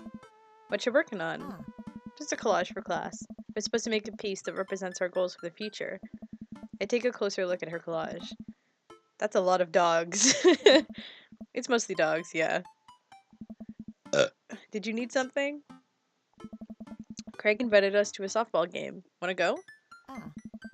Remember, when did he say that? Did I miss something? Oh. Remember that one time you signed me up for softball and you bought me all the gear, and then you took me to the first game and someone hit a ball toward me and I just ran off the field crying? And then you hid in the dugout and would scream if I tried to pick you up. Yes. I was afraid of baseballs. I thought you were a gigantic sentient softball. So does that mean you don't want to go? Amanda gets up and looks me dead in the eye, determined. Dad. I'm finally ready to face my fears head on. Let's do this. Amanda and I make the short drive out to the local softball field for a kids' softball game. It's pretty packed. We clamber up the bleachers and take our seats in the top row. On the top row, I don't see Craig anywhere. Whoa, that was a thing. She like flashed on the screen for a second, or something flashed on the screen. So when do the kids start crying and running off the field? I want to see if it shows up in the stream. I'll look at the stream really quick. I'm reading it. Nope. Okay, maybe it's just me. You know that your relationship with softball is different from everyone else's relationship with softball, right? Okay, but if I don't see some kids cry, I'm gonna be pretty disappointed. For nostalgia purposes, of course. Not because I take joy out of children fighting for my amusement. Definitely not that. The game starts and the kids run out onto the field. I see- oh, look at the baby! I see Craig by the dugout with a clipboard. He has River strapped to his chest, as per usual. I guess there's a guy in a pancake costume doing jumping jacks across the field. I guess that's the mascot. Reading the kids' brightly colored jerseys, I see that it's the Maple Bay Flapjacks against the Pinewood Ocelots. Go Flapjacks! Oh, man. Choke up on the bat, Miranda. Yeah, Miranda, square up. How much do you know about softball? Enough to know that the balls are relatively hard, despite their name. But yelling is fun. Give it a shot. It's cathartic. What's the point is you're having fun? What are you willing to sacrifice to win? Keep your eye on the ball. And also an eye on the bat. And the outfield and the other players. Just keep your eye on all that stuff that's simultaneously. Nice. We catch a couple innings of softball. They aren't ready for the major leagues yet, but Craig's trained his team pretty well. It seems like he's really good with kids. Keg Stand Craig is good with children. Whoa. Huh? It's amazing how hard they're hitting the ball and how no one has run off the field crying yet. Amanda, dear, you have to let it go. Let what go? I'm perfectly fine. The opposing team is up at bat. They hit a fly ball out into the center field. The tiny little girl tries to get under the ball, but it misses her glove and hits her straight on the forehead. Oh! See? It's a completely justifiable fear. The girl plops down on the grass and starts crying. Craig makes a beeline to her, checking her forehead and comforting her until her parents arrive. He carries her off the field as she sobs. Aww. Man, it's strange to think about how this was the guy who once backflipped off a roof into a pool while shotgunning a beer. He's so responsible now. No strum buffer, small bad river is one big mood. The game resumes after the girl calms down a bit, and we catch a couple more innings. Craig's team is crushing the other team in the 9th inning. The Ocelots seem to have given up by this point. I see one outfielder eating fistfuls of grass. A batter on the other team knocks a foul ball into the stands. I follow the trajectory and... Oh no, it's coming right for me. Oh no. Oh no, oh no, oh no, oh no, oh no. I close my eyes and brace for impact. Dot, dot, dot. I open my eyes and look over to see Amanda holding the softball, staring at it in amazement. I caught the ball. You saved me. I caught the ball! Dad, I caught the ball! You did it, Amanda. I faced my fears. I defeated the softball. I can do anything! Amanda and I share a big hug. It's a tender moment that I don't think anyone else watching really understood. I'm proud of you, kiddo. The game ends and Craig's team are declared the victors. We sit patiently as the girls line up to shake hands. Great job, everyone. We walk over to the dugout to congratulate Craig, who's talking with some of the parents. Craig, great work, man. Thanks. We've been working hard all season, and it's great to see it paying off. I'm so proud of all my girls. Speaking of which, have you met Briar and Hazel? Yeah, I gotta meet his other kids. Oh, look at them. They're so cute. Hello. Hey, killer playing out there. Yeah, you guys rule. Thank you. You guys are twins, huh? So which one of you is the evil one? Hazel. Yeah, it's me. Good looking out. You guys ever pretend to be each other? I don't have a twin, but I think if I did, I'd be doing that constantly. Yeah, I take all of her math tests. Don't say that around your dad.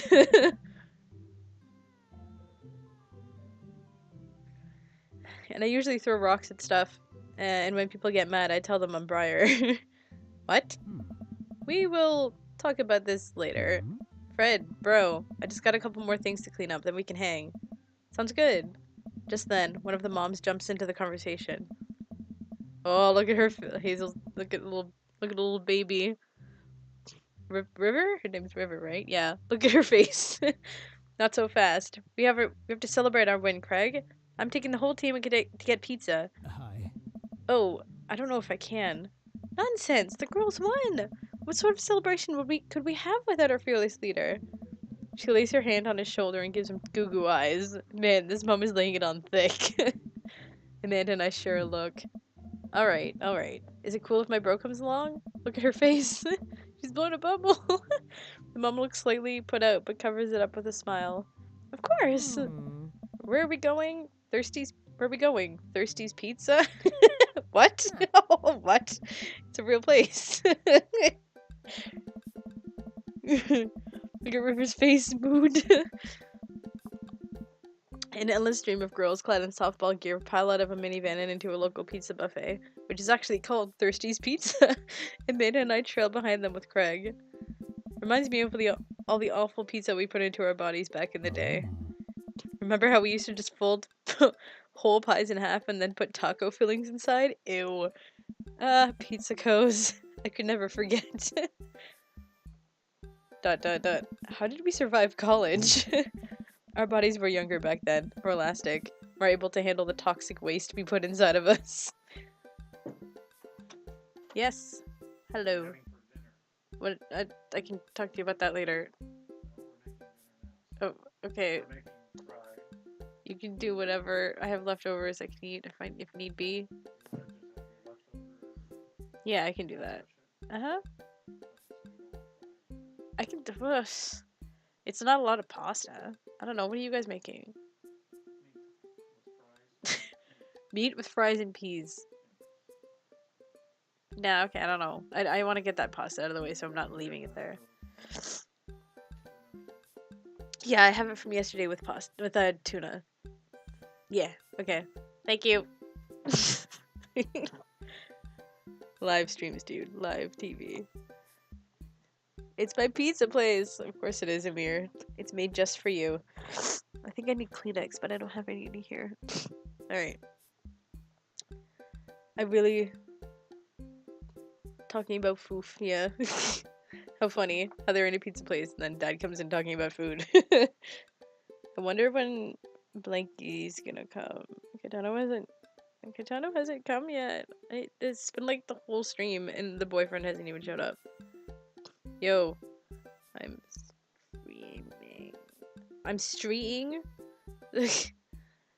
You missed a whole bit. Oh shit, no. There we go. The good old days. The kids run around playing arcade games and eating greasy food. Amanda and I jump on a couple of slices of mediocre pizza. Oh. Hey, give me a piece of that. No, absolutely not. I'm just kidding. I'm strictly eating salad here. Of course you are. Thanks for addressing the issue, Amanda. Dad. A different mom walks up to us, talking to Craig as if we weren't even there. I want to see if River's face changes. Craig, thank you so much for looking after our kids. My daughter tells me every day about how great you are. Oh, I'm happy to look after them. Definitely helps that I have kids of my own. It's been so hard since Daniel left. I'm glad to know that my children have a strong male role model in their lives. Her face isn't changing. There he is. Party pooper Craig. I feel like I should have told. I'm sorry, Kitano. I probably didn't tell you when I was starting, but I did post on Facebook, and I told you I would be, and that's why I went home. So like, I think I'm gonna upload these to YouTube. I already did, but Party pooper Craig. But like, I already did to one of my channels, but I think I'll like leave the link somewhere, or maybe I'll put it on my like personal channel. I don't fucking know where I want to put them yet. Amanda and I look at each other again. Craig gets it from all angles, huh? Craig smiles sheepishly. Oh. Look at her. Look at her.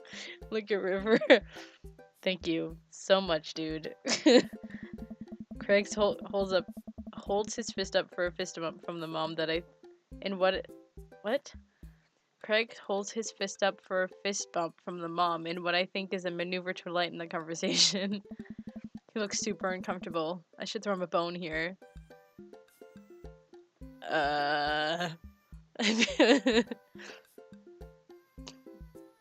Oh, there's the complete walkthrough. Where's Craig?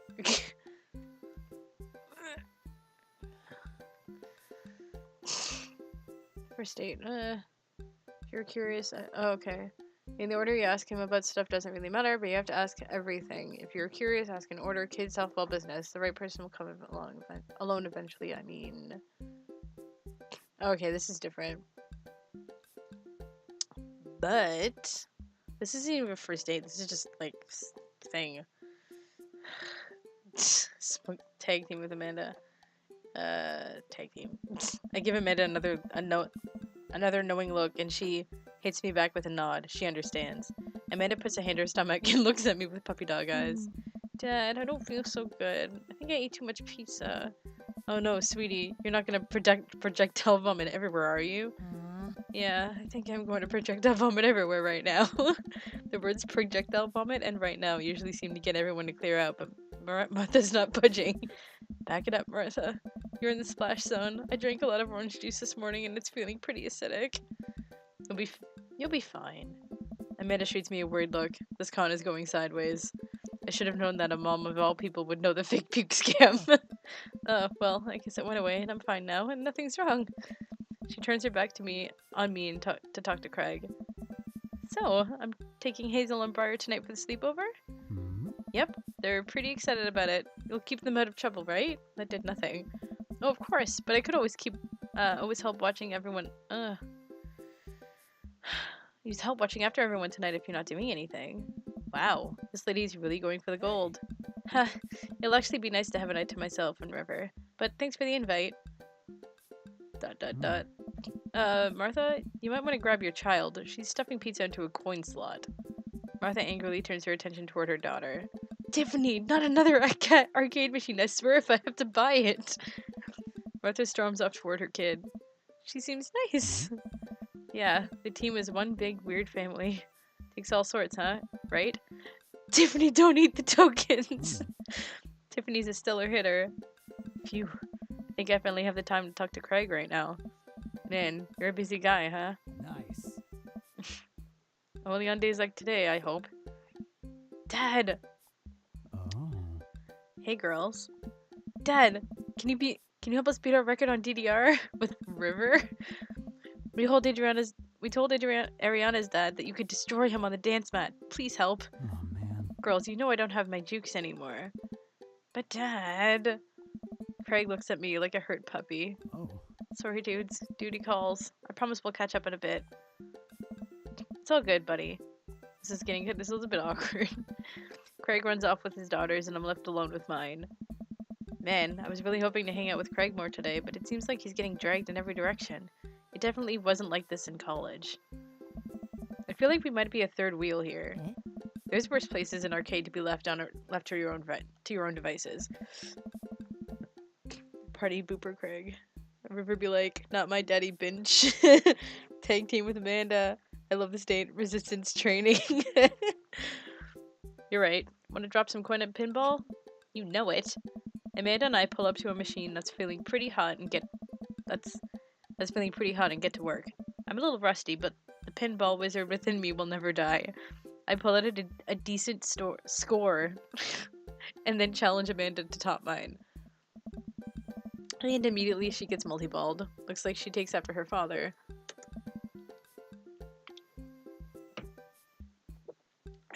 You're pretty good. Dad. Don't patronize me. Hey, just trying to pay a compliment. Amanda shushes me. She's in her zen zone. She fights valiantly, racking up points by the millions.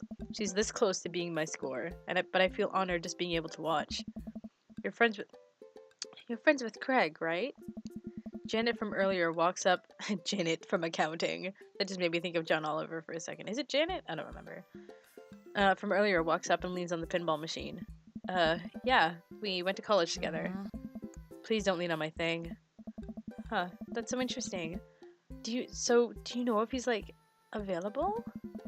Oh, I honestly don't know if I could say. Seriously, you're gonna make it tilt. Because it seems like so much work to watch after his kids. Don't you think it would be great if he... Huh? Lady, I swear to God. All of a sudden, a buzzer sound and the game is over. Janet made the pinball machine tilt. ... You stone harpy. What? Ugh. I said I have to go over there now and put pizza in my mouth so I don't say anything that'll hurt your feelings. Amanda? Hey. What? Bro! What's going on? Now's your chance. If we don't get out of here now, we're stuck here for the rest of the night. I wrangle Amanda and say some quick goodbyes with Craig. We head out of the pizza place. Finally. Amanda is best. Amanda promises that she'll keep the couch warm for me and heads home. Hmm. I hope you don't mind me bringing you back here, bro. Not at all, dude. It's good to finally get you all to myself for a second. River burps. Well, almost to myself. Hold up. Craig walks over to the trunk of his car and pulls out 2 gloves and a softball. Hmm. Up for some catch? With the child? You play catch with the child on him? Okay. Let's just watch this. Let's just watch this. This might be less catch and more you throwing the ball and me running after it, but sure. We stand in the middle of the empty baseball diamond and start tossing the ball back and forth. I just thought now, I should really have a timer going when I'm doing this so I know exactly how long I've gone. Because I don't know. Do not shake the baby. I feel like it's been only an hour, so I think I could go a little longer. If you guys are up for that. Make it grow smrat. Up, yes. I have a cooler in my car and we could grab, but there's only juice boxes in there. Man, fatherhood is strange. Hmm. You're telling me. I can't believe I'm looking back at my keg stand Craig days and reminiscing about it. Those were some good times. I don't know anyone else who could pull off the rare horizontal keg stand. Oh. It was a feat of discipline, bro. Trust me. I haven't properly hung out with Craig in so long. I don't even know where to begin. Okay. It's about the kids. I can't believe you're a father of 3. Oh. Neither can I. You know me. I'm an indecisive person. You switched your major 4 times. Yeah, I had no idea what I wanted to do with my life, but raising kids. When Briar and Hazel were born, it finally made sense. It was like all the time I'd spent trying to figure things out led to them. I couldn't be happier about it. Fuck, they're making food downstairs and it smells so good.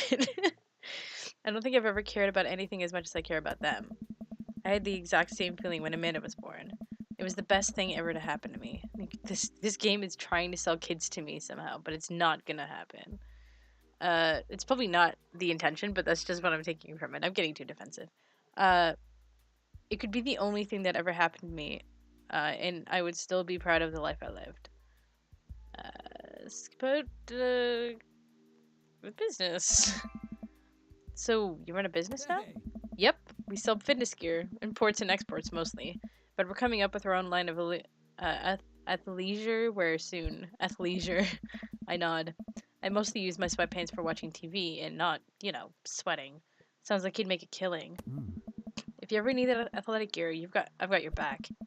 You can sponsor me. I'll rep your athleisure brand wear brand while I mow my lawn. Oh. That is the glamorous lifestyle we're catering to. Yes. Ask about your coaching softball.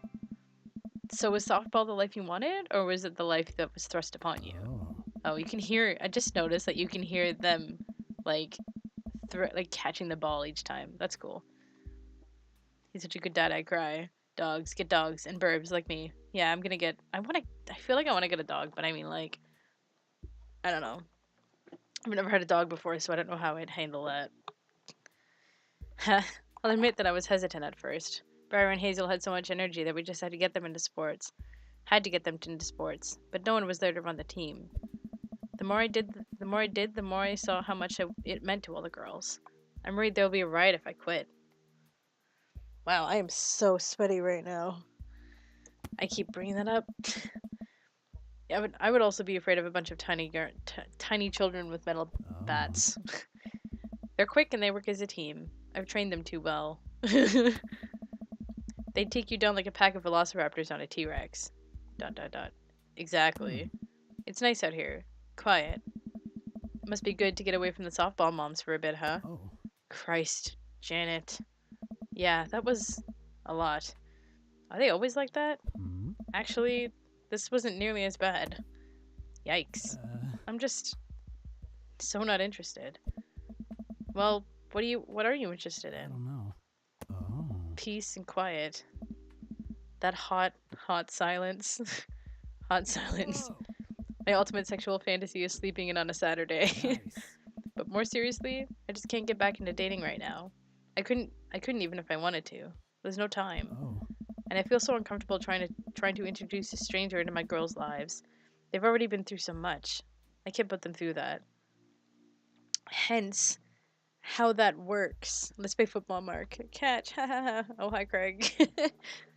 This is like a lead up to like, well, of course he'd take you in because he's someone you know, and it's not you're not a stranger to the kids, really. So, there's that. Buddy, I hear you. So, the moms can hit on me all they want, but the girls are my top priority. You're doing a great job. The right person will come along eventually. Hide softballs. They don't get hit on by moms. Yeah. You don't have to rush it, man. Things will fall into place for you, and someday you're gonna find someone who cares about your kids just as much as they care about you. Hmm. Bro, that's so sweet. The right person. Yeah, I know, right? I'm just gonna, like, give them all eggplants and shit, and then I'm gonna go straight for the beeline. I'm distracted. While I'm distracted, I miss the softball, and it hits me right on the head. Ouch. Perozan. Wow, that hurts. Amanda was right all along. Nice. Sorry, dude. Craig runs over to me. Oh my god, this is the thing. You can pick for him to kiss you here, I think. Are you okay? Yeah, I'm fine. Wait, let me do the dad thing for a second. Craig spends a moment examining my head. It's worse than I thought. Don't tell me you have to kiss it to make it better. Dude. You would be so lucky. Why, Karen? I'm almost committed. What? Why do I have to let him kiss you? Why? I'm I'm gonna lead him. I'm leading him on though. That would be leading him on. Like, I don't think that's right.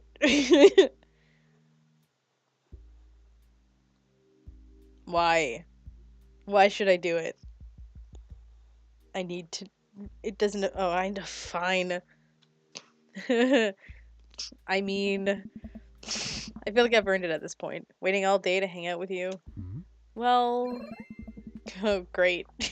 Fine. Rude. Craig leans in and kisses my forehead. Fuck it off, champ. Are the lights on this softball really hot, or is that just me?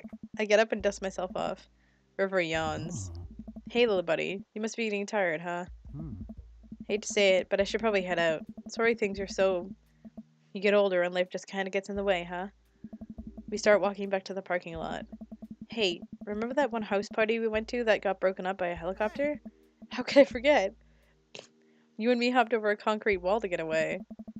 But the other side of the fence was a parking lot where a bunch of cops were parked. Oh man, yeah. Could you imagine the look on their faces? We just walked straight past them, like we were out for a stroll. And not knowing that we were at the party, they started joking with us about how big of a bust it was. We had to talk with them for 30 minutes. You told them you were interested in joining the academy. Hey. And then they started giving me pointers for the exam. Longest 30 minutes of my life. Man, college. Mhm. Good old days, right? Oh my god. Fuck off with the eggplants. That's if I get to the Robert date. It's already 7. We get back to our cars. Craig pulls me into a hug. Or at least as much as we can manage with the baby between us. Never enough time, huh? Guess not. Oh. Let me make it up to you. Let's hang soon, yeah? I like that. I yawn as I walk through the door, spotting Amanda hunched over her collage, the glue stick in hand. Burning the midnight art oil? Yeah. Figured I might do something productive between episodes of Shark Hunter lip sync battles. Do the sharks lip sync or do the shark hunters lip sync? Yes. I look over her shoulder at the collage. Amanda, this is some good art. Look at this art you made. Thanks. I'm just about done. Like before, it's still a lot of dogs. In the corner is a giant pile of cash. In the other, it's Amanda. Is that me? Yep. The whole thing is about my goals for the future, and those are basically just to sit on a pile of money with 20 dogs and also have a strong, mutually supportive relationship with my father into adulthood. Oh, now you've done it. Get ready to watch your dad cry. Here it comes. It's happening. Aw, Dad. You did this with your good art. She pats me on the back. Hey, how was your hang with Craig? I wipe a tear from my eye. It was good. That Craig guy sure is busy. Yeah, dude. The softball life isn't for quitters. Also, I'm very proud of you for facing your fears today. How does it feel? Oh, hello! Goodbye, Karen. Hello, other person. I think that's ramen. Oh, food smells so good. I'm on top of the world, Pops. I should start facing my fears more often. Oh yeah? How about tomorrow we hit some empty parking lots in practice? Dare I say, parallel parking? Baby steps, Dad. I'll work my way up to it. Alright, I'm gonna hit the hay. Take care of that night television for me, alright? Take care of whatever. I'll tell them I'll let them know you say hey. You said hey? Yeah. When lifting weights, use proper form and full range of motion. Date complete. Did I S it? Marinara Sports. Thirsty. Thirsty. Yeah. That was an amazing date. Hello. Keg stand champion. Alright. Other person. My heart. My soul. I'm sorry. We're gonna mad it now. Just because I don't know anything about anyone else other than the shit that you see. I'm just gonna go through them all, and then most likely next time I stream this, we'll do the last Robert date. Just to keep you guys in suspense. I navigate to Matt's dad book page and type out a message. Hey man, great getting to see you at the BBQ. We should definitely hang out soon. You free later? A minute or two later, I hear a ding and see Matt's response. I think for a moment. Hey dude, I'll be so down for that. For that? I'm actually catching a show tonight at the Sound Garden. The Sound Garden!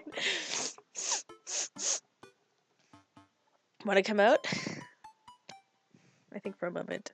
Oh my god, my nose. What's a Sound Garden? It's a concert venue, but also a band that a lot of people listened to back when it was cool to have soul patches.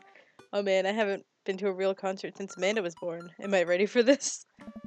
While I'm thinking, another message pops up on the screen. Pup is playing tonight. Cool little indie pop punk band out of Canada. It should be fun. I think Pup's a legit band. I didn't know you were allowed to string that many words together to describe a band. Whatever. Let's get out of our comfort zone. I log out off of Dad Book and think for a second. Wait, when was the last time I went to a concert? I mentally backtracked decades through memories of denim jean jackets and moral panic over teenagers turning to the occult.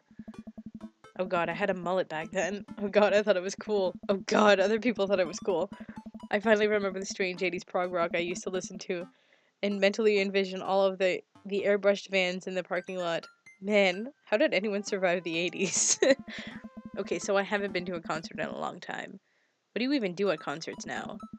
I spend most of the day pacing around the house and thinking about my relationship with coolness. I mean, I always thought I was cool, at least relative to a bunch of other dads my age. Dad, what are you doing? I look over and see Amanda at the door, just getting home from school. Anyway, what's up? Amanda, how do I be cool? Let me put on a pot of coffee first. This is gonna be a long night. No, seriously. Matt invited me to a concert, and I don't think I've even been to one since you were born. Aww. Yeah, you have. You took me to one once when I was 12, remember? I'm suddenly overwhelmed by the memory of a sea of screaming preteens. Oh god. I tried so hard to forget. Huh.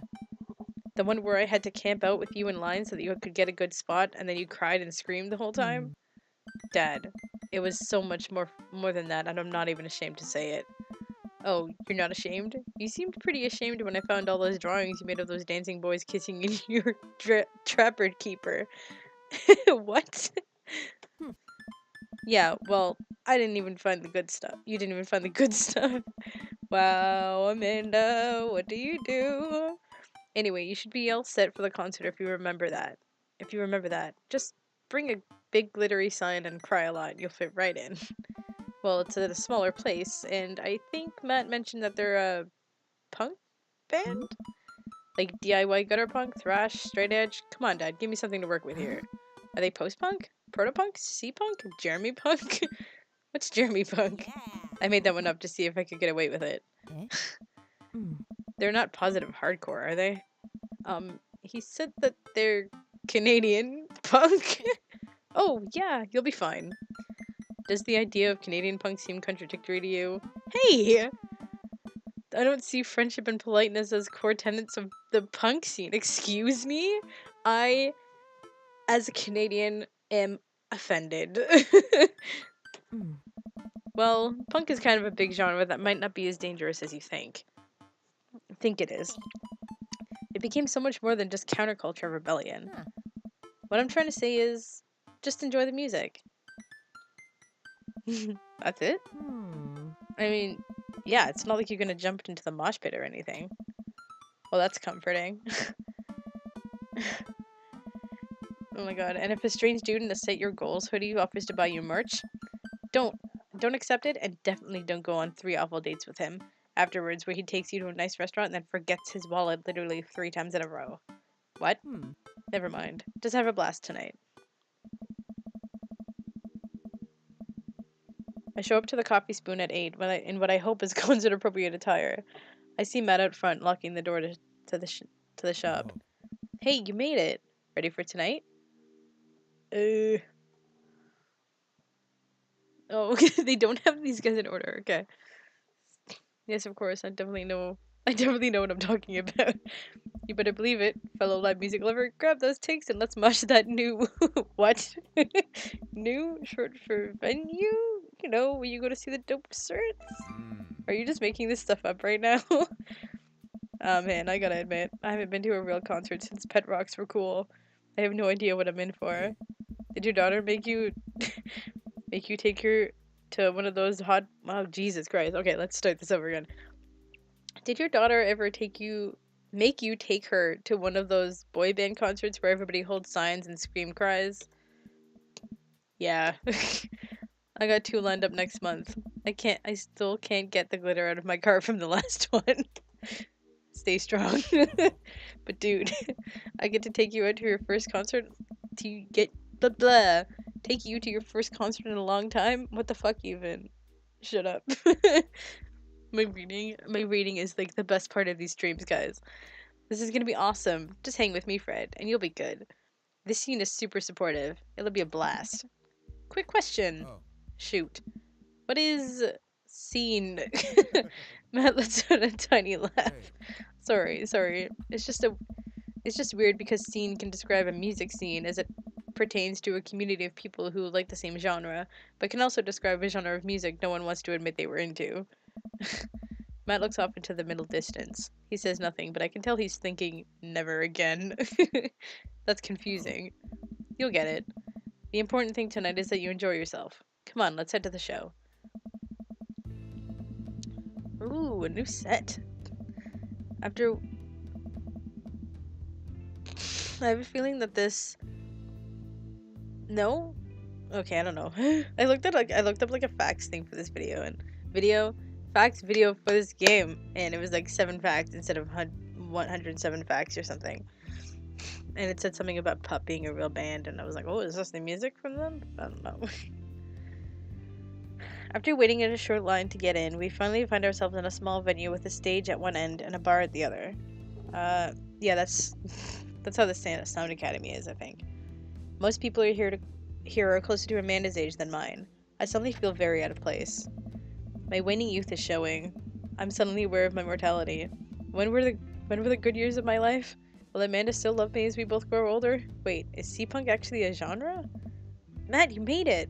Huh? A younger kid runs up and high-fives Matt. The kid runs off and Matt turns to me, shuddering. I get nervous when people surprise high-five me. Me too. Hey. I'm like small animal. Loud noises and large groups of people frighten me. I'm like a small animal. Loud noises and large groups of people frighten me. Do you also enjoy curling up in a patch of sunlight to take a nap? Hey. That's my favorite thing to do. A couple other people notice that Matt's in the crowd and yell hey as well.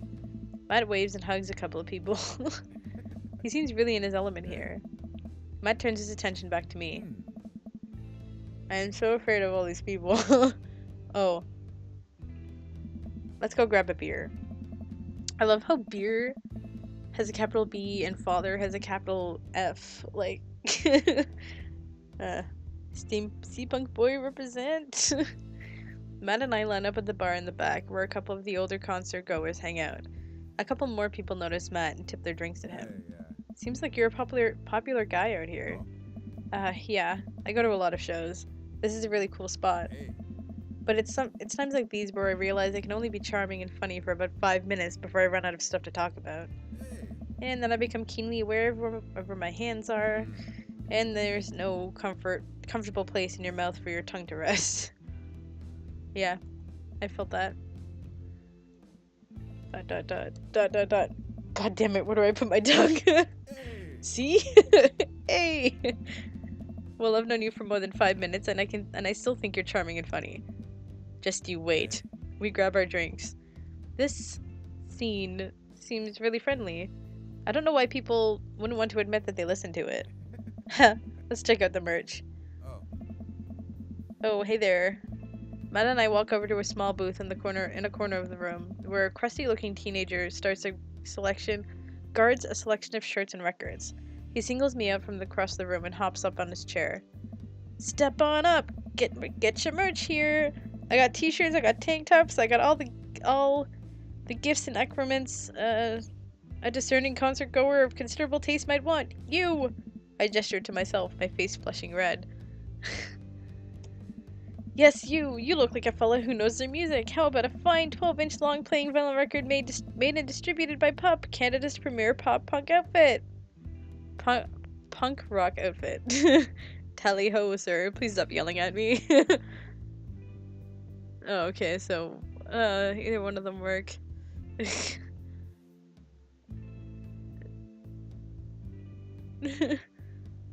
Please stop yelling at me. I'm already kind of on edge because this is an unfamiliar place and I don't know anybody here. And I would appreciate it if you could stop singling me out, and I'm sure you're cool, but it's making me a little uncomfortable. The kid immediately hops down off the chair. You got it. Sorry about that. I just get really excited about salesmanship. Oh, the hearts were stuck in the end.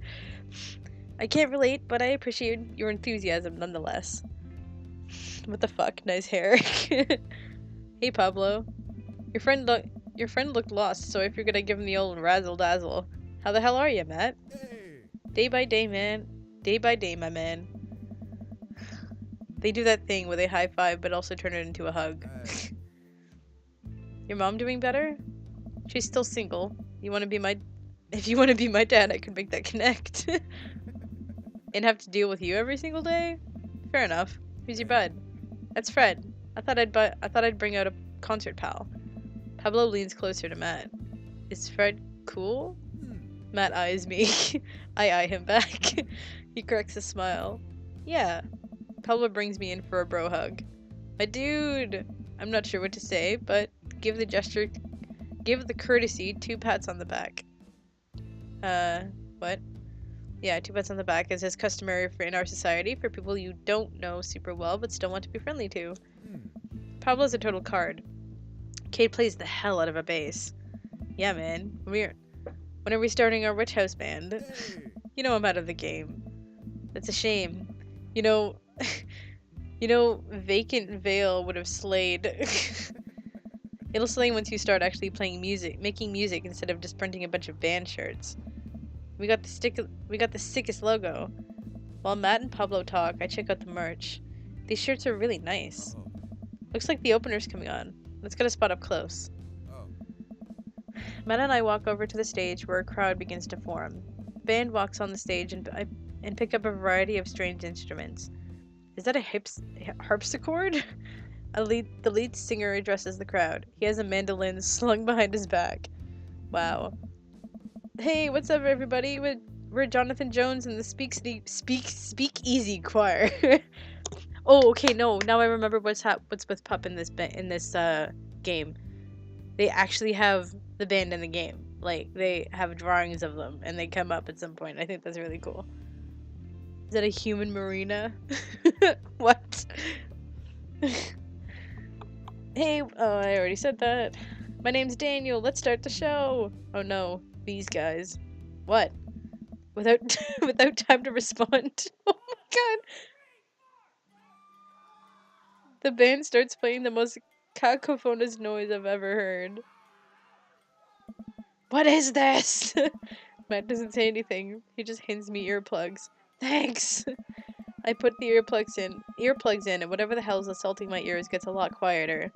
For a band this bad, they sure do seem to be having fun. I guess that's what really matters. Hey, Jesus, did that cellist just break his bow in half? I don't get this. The set seems to go on forever. There's no breaks in the songs, and I think one of the band's band members' jobs is specifically just to burn poetry on stage. I turn to Matt and start to try a conversation. So you got a lot of concerts out here, huh? Go to a lot. What? Ask, which is like apparently how to keep asking. Ask again. So you go to a lot of concerts out here, huh? What? Ask again. So you. Haha, yeah. Matt turns back his attention to the show. He can't hear me, so I just stop and try to enjoy the music.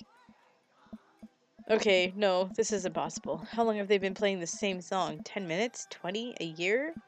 Eventually, the set ends, but only after the drummer sprains his ankle during his saxophone solo. They promised it was part of the act, as he was carried off stage crying. Matt and I both pull our earplugs out. Man, that was something. I promise Pup is much better. I just have a lot of questions that I know I'll never get the answer to. I used to a band of one. I play the drums alone in my basement band. I used to... Oh, wow. Oh. Shit, the lights went off. Unless that... Oh, sorry. The lights didn't go off. That was just the monitor. I used to play drums a little bit. Like, I used to learn how to do it, but I never bought my own full set. And I have like 3 pairs of drumsticks, but a couple of them are just like... One's for decoration, kind of. One's like a memento, and the other one's like... just like ones I actually got for Christmas. Is saxophone solo? Something is off there. I don't know, I can see that happening. I only know how to play one song though.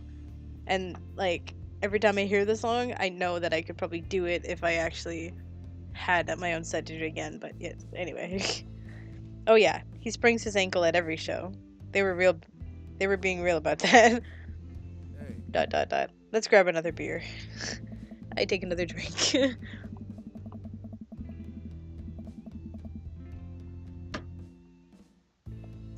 Matt and I work our way out of the crowd and back to the bar. More and more people file into the concert space as it gets closer to the main act.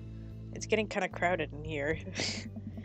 We grab our beers and I try to follow Matt back to our spot, but there are so many people that I'm having a hard time keeping up. As I work my way through the throngs of excited concert goers, I realize I've lost Matt entirely. I stop and look around, seeing nothing but a sea of hip 20-somethings. I can actually kind of relate to this. Well, the first hardcore-ish concert I ever went to was like A Day to Remember. Like, that's the band, A Day to Remember, and I love them. The band is really great, but my problem is hardcore fans. Hardcore fans of hardcore rock, right? So there was a mosh pit, and I was with friends, and we were all standing in the crowd at a certain point. And then eventually, as the band is gonna go on, they just start swaying back and forth because all these people are probably pushing to the front and everything. And it was freaking me out because I had never been around that many people before, other than maybe at school. And this was like kind of in high school. And honestly, like, I was like freaking the fuck out. Like, I lost my shoe and I eventually just got out of that, went to the bathroom, and I cried. I I don't know why I'm saying this, because this is like online, and this is gonna be online forever, but unless I delete it.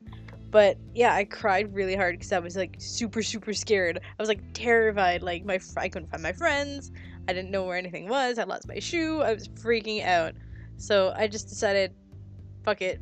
I think I'll just deal with the concert from like the back. So I think I just watched it from the side or something like that. I didn't get very good pictures, but I eventually found my friends, and I did find my shoe, so it was all good. I think they apologized for leaving me there, but it was also kind of like my fault because I left, and that's how we lost them. But like, I did find them. But anyway, that was how my first really hardcore concert went in high school. I'm lost. How am I ever going to find Matt here? Where's the exit? Are there even exits? What if I'm trapped in this building forever? Am I going to see my daughter ever again? What if that terrible band gets back on stage? What if... Damn it, I held that in. A hand reaches out to grab me. It's Matt. Yeah, I had a full-on panic. I think that was like the only time I really panicked that hard at something like that. Yeah, my drum teacher had like an electric kit, and that was cool. I always kind of wanted an electric kit so I wouldn't have to deal with loud-ass drums and stuff, right? And GTG now, family's going to the store. They don't trust me, I'm alone. Okay, bye fam. I might be done by the time you get back, or I might not be, depending on how long I could actually go forever. But I mean... You know what? I can go... I'll probably go till like 8. And see how much I can get through. Or depending on how long you guys want to watch. Like, Amir is gonna want to set up for his stream, right? So... Yeah. I'll do a couple more dates, maybe. I really don't want to do Joseph. I know how his ends. Whatever. It's Matt. Hey, Almost lost you, buddy. Phew. I got really nervous for a second there. hey. You and me both, dude. He takes my hand and leads me back toward the stage. I can feel myself blushing a little. We finally settle back into our spot and wait for the band to start. Busy place, huh? Hey, Yeah. Pup really brings out a crowd. So you go to concerts a lot? hey. Oh yeah, it's one of my absolute favorite things in the world. I think it's one thing to listen to music and connect with it, but when you're in a room full of people connecting with the music just the same way that you are, that's magic. This is gonna be how I feel whenever I go see Ninja Sex Party this coming weekend. Which is, you know, kind of interesting that I'm playing this game now and that I'm gonna be going to see them. Oops. I missed that whole thing, fuck. With the music just to see me when I guess I did see it. Okay. I suddenly have the urge to pee. Curse this tiny bladder. Yeah, I feel this at every concert. I've been to a few, but I happen to go to one every year, it seems. It's just how it works out. I've never put it that way. That's really beautiful. Heard it put that way. I also have to pee. Oh! Hurry up, man. They're about to go on. I squeezed my way out of the crowd towards the restroom. I really should have gone before I left the house. But Amanda was watching beauty videos in the bathroom. She had an eyeliner wing going halfway across her face, which was actually a pretty good look. I'm so proud of her. I make it to the restroom finally, but it's one of those single-person restrooms with a line forming outside of it. As soon as I finish my business, the band starts. Crap. The people that were initially milling around the venue all crowded up against the stage as Pup played their first song. Okay. I just had to register what the fuck that meant. How am I ever going to find Matt now? If you don't have anything nice to say, don't say it at all. Oh my god. Oh shit, there's a game. Everyone's rushing to the main stage to watch Pup play. I'm sure Matt will be up there too. I gotta find him before I get trampled by all these rowdy youths. Find that dad. Find that dad. Okay. Go!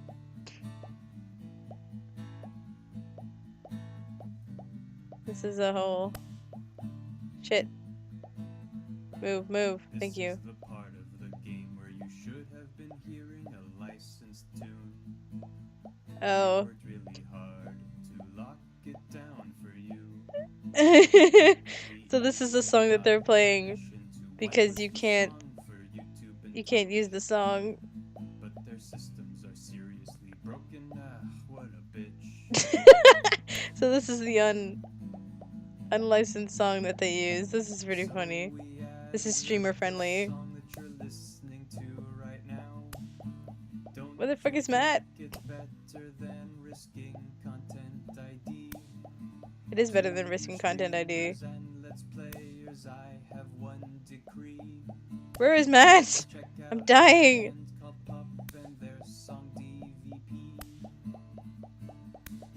Ah. Where is he? The band's called Pup and their song called DVP. DVP. The song is great and the video is tight. Yes, take Guys, help! I don't know where to go. footage of NES and SNES games with the lyrics added into them. It's really cool, but it's kind of hard to explain right now. But I love this. you're like, check it I actually full on love this song. This is so much better than any licensed song.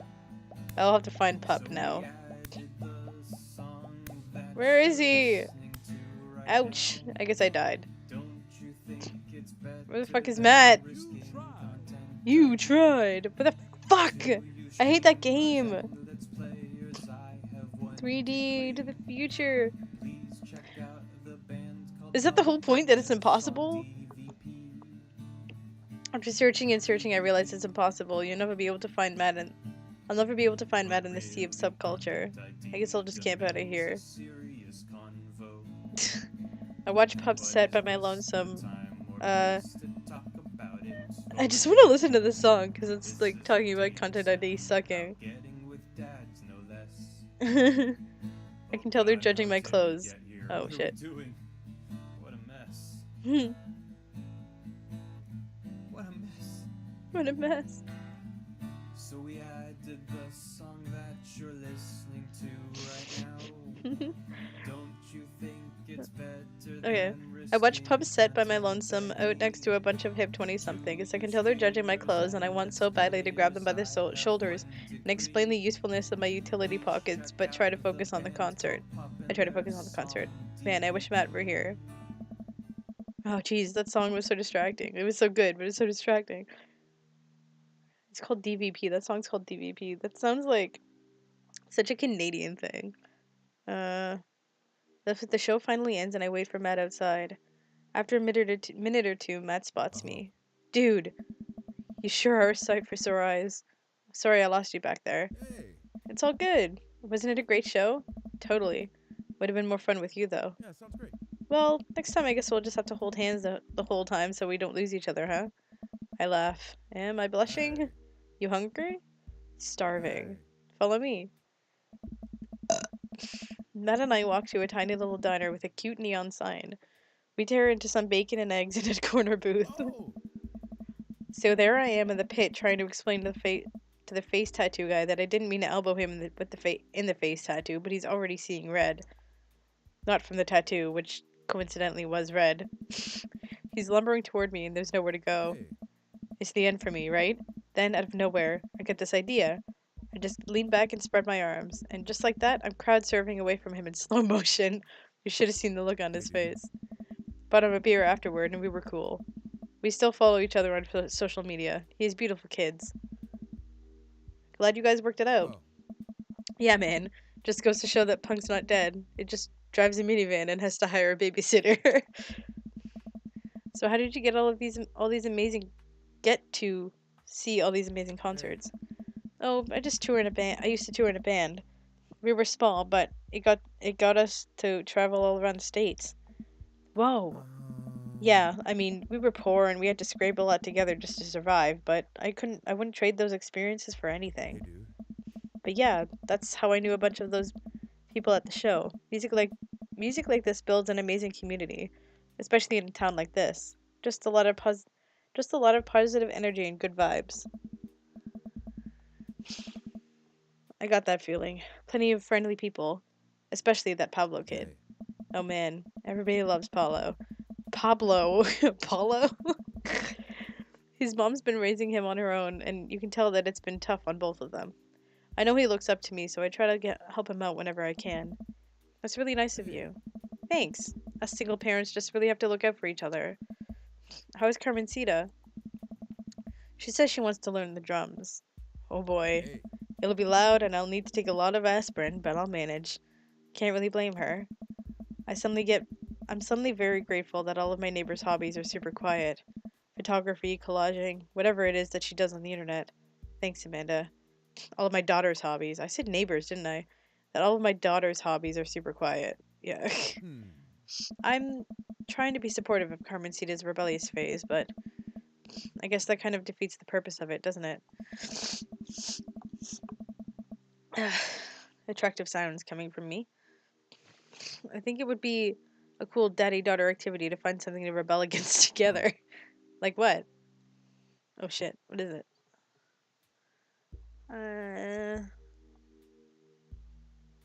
When the game survived the crowd. I can't survive the crowd. The youths will finally accept me. Oh shit. Fat. The get. Fasion. The guide spelled it like Fasion, not like Fasion. You can always fly in the face of the fashion industry. That's a good anti-establishment option. Matt gestures to my outfit. I think you got that one covered, dude. I'm hurt. I thought I was among friends. He and I laugh. We keep digging into our plates of greasy diner food. The breakfast I ordered for dinner is absolutely hitting the spot. Man, being a single dad is rough sometimes. It's a lonely feeling.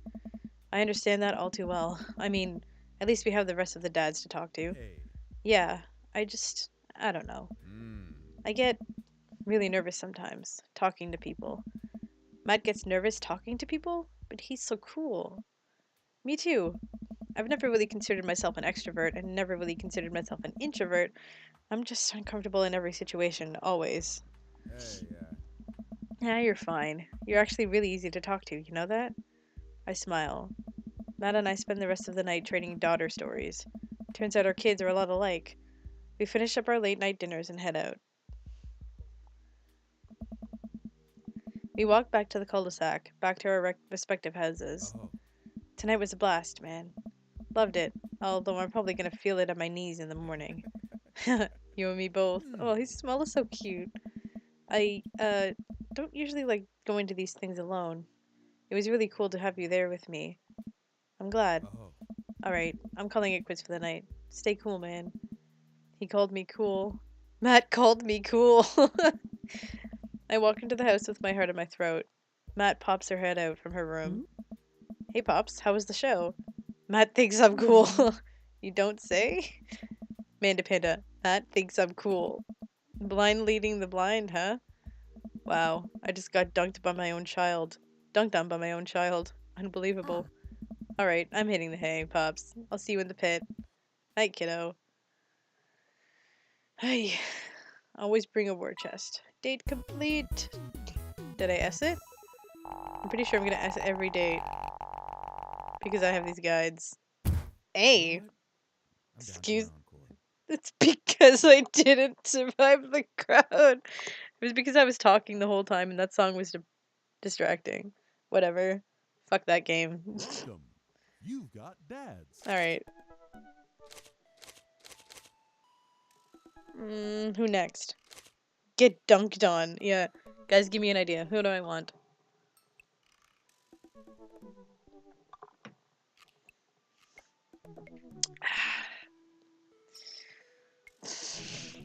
Craig, Matt, Brian. I've been going in order, so let's just go Brian. Not that mouse. This one.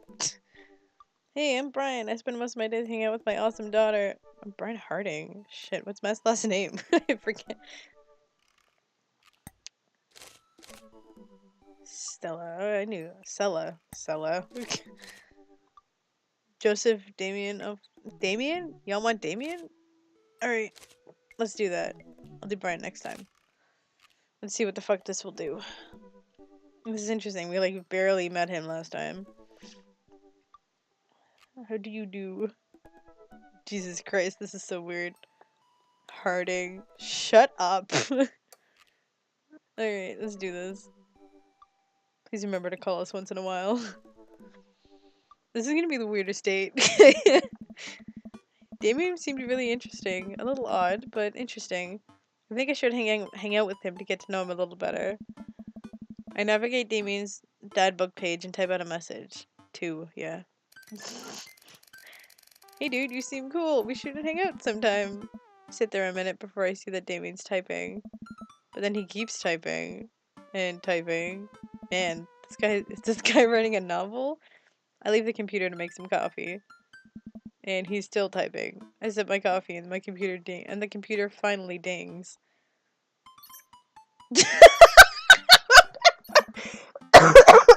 Holy fuck. I just ugh. Wow, I almost died there. Fred, I must confess my excitement to be receiving your kind letter, for, as you see, I do find myself available to enjoy your company. I must ask for your forgiveness, however, as I believe our first meeting did not paint me in its gentlemanly manner, wow, a manner, as I would have liked. Correcting. Whoa, there's more. I would be highly flattered to enjoy your companionship at my residence for an afternoon tea and stroll around my garden, should it please you. Till then, adieu. Yours humble, D. Bloodmarch. I stare at the screen and reread the letter several more times. Hey, Amanda, can you help me with something? Dad, for the last time, I'm not popping your back pimples. No, can you interpret this for me? I turn the computer to Amanda and she squints at Damien's message. I just don't understand NetSpeak. Like, is this how you kids communicate with each other now? Oh, totally. This is the hot new thing. See, Dad, kids got over saying LOL and LMAO or whatever and decided that what they needed to do was bring it back to the 1800s. So what do I do? Where's your pen and quill? What? Did you forget to unpack the pen and quill? Dad, how will we address the nobleman in regards to your upcoming debutante ball? Okay, now I know you're messing with me. Father, without a proper chaperone, you'll never end up with a suitor worthy of our land. Oh, Amanda, keeping it real. It's gotten dark enough now. I should probably have a light. I think I'll make this my last date. Yeah, it might be good enough. And then I'll Brian, and then I'll Joseph, and then Robert. Last time. Or Dowry. Or so you read Pride and Prejudice for school one time, and now you're reciting things you know about it back to me, aren't you? Like the first 5 pages, then I read a review of the movie. Still got a B though. Pride and Prejudice is great, guys. Read it, write it, read it, watch it. Watch the zombie movie, read the zombie book. It's great. Great. So, what do I say to Damien? I got this. Amanda reaches over me and types, I guess. Hold on, what do I say? Where's... There's a car alarm going off. I'm sorry. Okay, it was 2 seconds of it. Sure thing, dude. Regards, Fred. Amanda hits send and smiles at me. Well, I suppose that's that. Oh my god, look at his fucking house.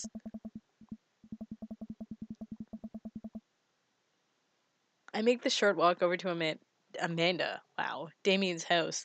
Well, I guess that you can't really call it a house. It's more of a manor? Estate? The Gothic architecture looms over the other homes in the cul-de-sac. I walk past a couple of gargoyles guarding the front door and look around for a doorbell. There doesn't seem to be one.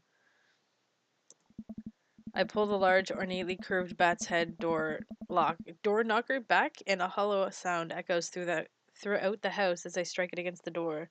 He has gargoyles on his yard. Back? Kitano, where did you go?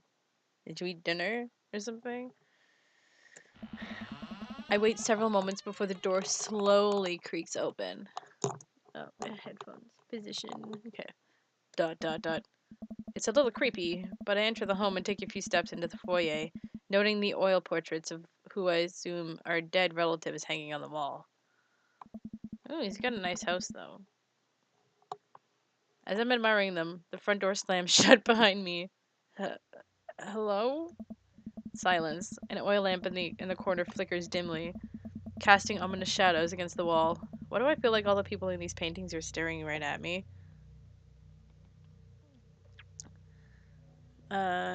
Straight at me? Why is it so cold in here? Where's Damien? Fred, pleasure to have you in my home. I look up and see Damien standing at the top of a majestic staircase with a walking candle holder. What? What's with the door slamming shut? Huh. Oh, sorry. There was a draft. And the door creaking open when I knocked? I accidentally left the door unlocked. And the creepy oil paintings? I like oil paintings. Right. Ah. Right. Please, let me show you around. Okay. Damien leads me around the house, showcasing his parlor, sitting room, auxiliary sitting room, and the parlor again for some reason. How delightful. Oh, this voice dude. Okay. Damien's mansion when? This is one of the older homes on the block, yes, but nowhere near as old as the architecture might suggest. Though through extensive renovations, I have been able to craft a residence that is both historically accurate to the Victorian period and equipped with the amenities of any modern dwelling. We walk past a door covered in bumper stickers, caution tape, and a black parade poster. Did they listen to My Chemical Romance in the Victorian era? That's my son's room. You know the rebellious teenage years are. How the rebellious teenage years are. Onward, onward. There's more to see. We reach a door at the end of the hall, and Damien opens with a flourish.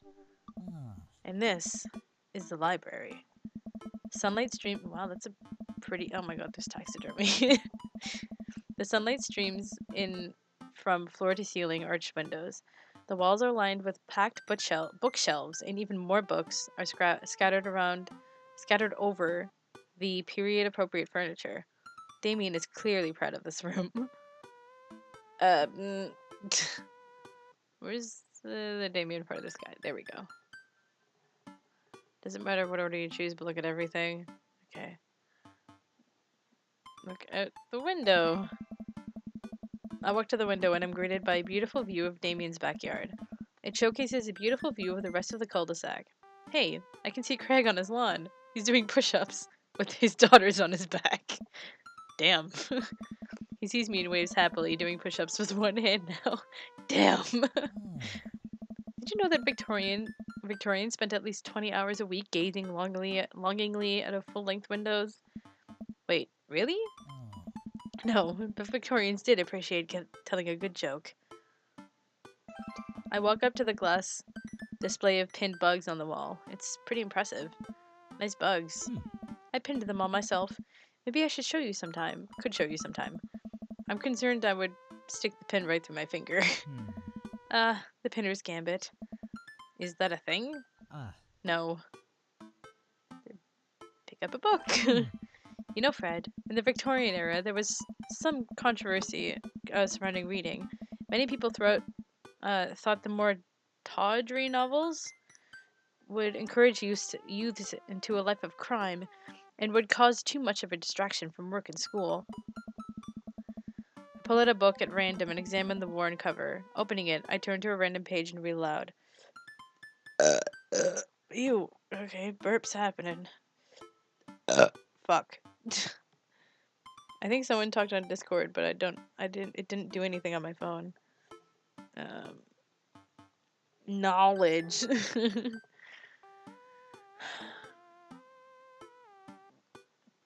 I read aloud. I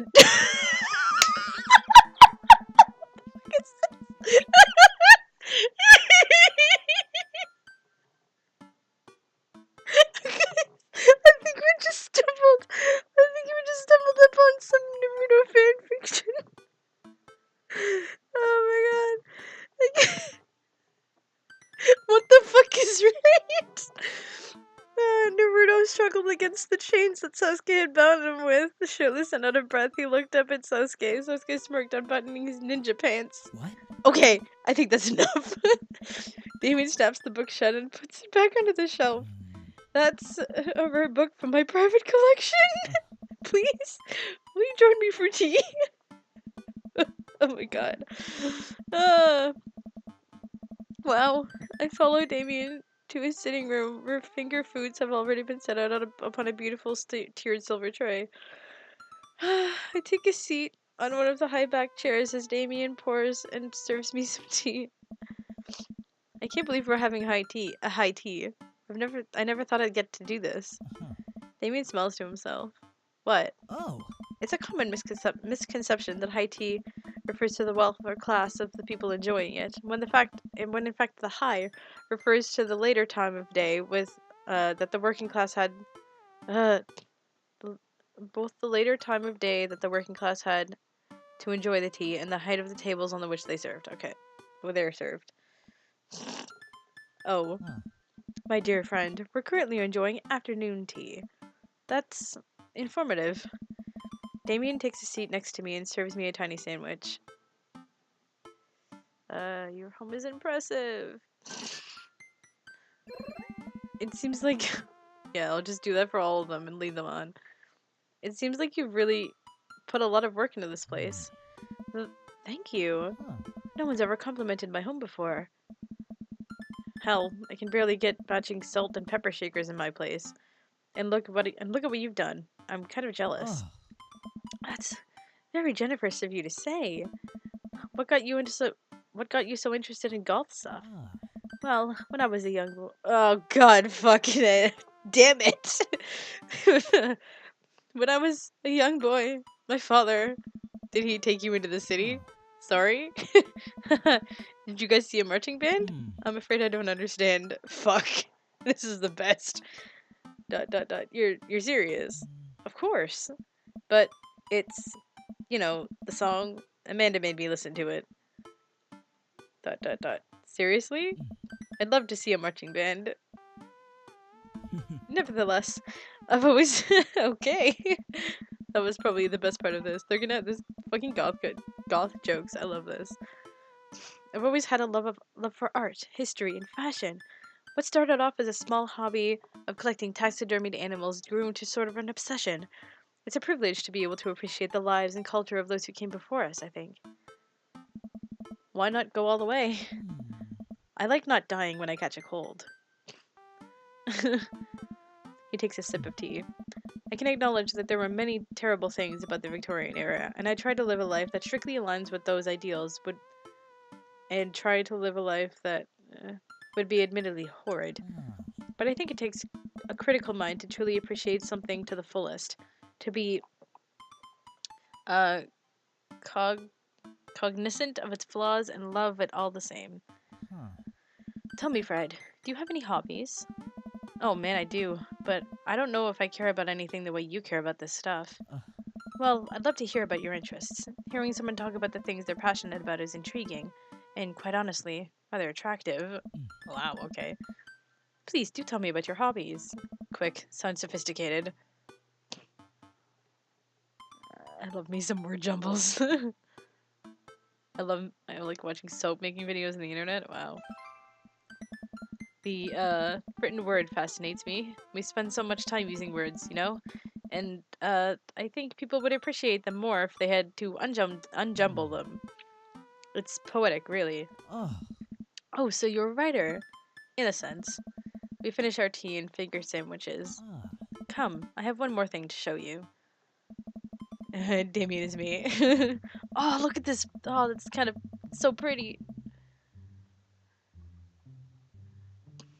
Damien takes me around the back of his home, where a variety of flowers flourish in beautifully landscaped rows. A small stone path weaves through it, and butterflies flit lazily through the air. Oh. My garden. It's beautiful. Thank you. Victorians took flowers and floral arrangements very seriously. You see, it was considered uncouth to discuss personal and romantic relationships in public, so lovers and friends alike would use bouquets to send secret messages to each other. Each flower and plant is symbolic of different feelings. Huh. Even more interesting is that one flower could mean different things depending on on the other plants it was paired with. One had to be extremely careful, as even the style in which the ribbon was tied around the bouquet affected the message. Hmm. Finger Sam, shut up. Damien leans down and plucks a gorgeous bright orange flower off of a vine. Oh. Lilium bulbiferum. The orange lily. What do you think this one means? My loins are ablaze. Thou art to the Titus. 3 cheers for sweet revenge. Oh my god. Thou art to the Titus. Oh my god. He's so classy. I can't. My loins are ablaze. I can't get over that. Like. But, like, let's just do the right one. ... The orange lily is actually symbolic of pure hatred. Well, and that's precisely why floral arrangements are so challenging.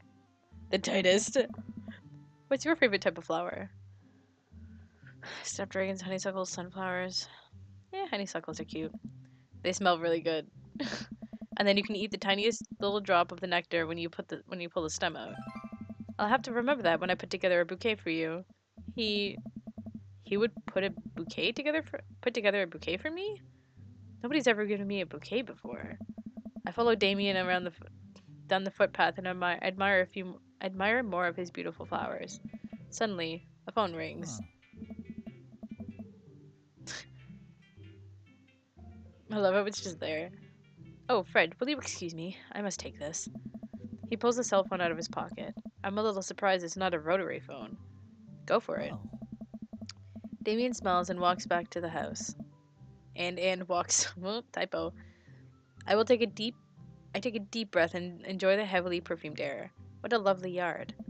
This makes me wish I had put a little more effort into the garden to the garden Amanda and I tried to start one time. Our watermelons grew to the size of cherry tomatoes and then immediately died. Oh hey, a gargoyle. Oh no, I knocked over the gargoyle. Fix that guard. Shit.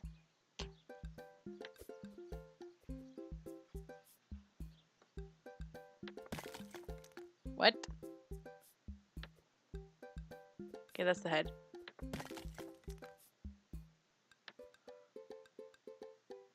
Aha. What the fuck?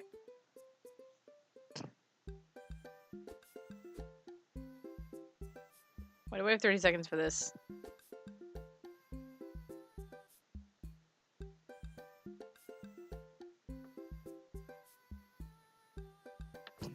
There. Okay. I have 20 seconds. I'm gonna fail this. There. Goal. Ugh. Fucking A. The temple statue from Nickelodeon. What? Phew, that was a close one. Oh. Uh-oh. Here comes Damien. He looks upset. Jesus Christ, that was loud. That was a pretty loud voice gasp. Legends of the Hidden Temple. The Shrine of the Silver Monkey. Ooh. Okay. Fred, my sincerest apologies, to have kept you waiting. There's an urgent matter that I must attend to, so I'm afraid I must take my leave. Oh, no problem, dude. Everything all right? Damien worries the hem of his coat with his fingers and looks away. Everything is perfectly fine, but it's Lucian. It's Lucian? I'll just say Lucian. What's wrong? He appears to have, well, his teacher needs me to come to the school post haste. Do you need help? Oh no, you don't have to.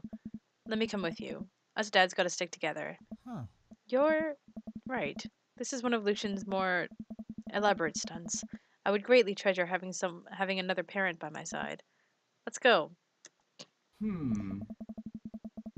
Hugo's fucking voice lines are gonna get me because they sound so fake. Not like acting wise, but just like you can hear the echo and it gets me. Ugh. Damien and I walk into the school and are immediately greeted by an anxious looking Hugo. Hey Damien, you're here in record time. I wouldn't miss it for the world, dear friend.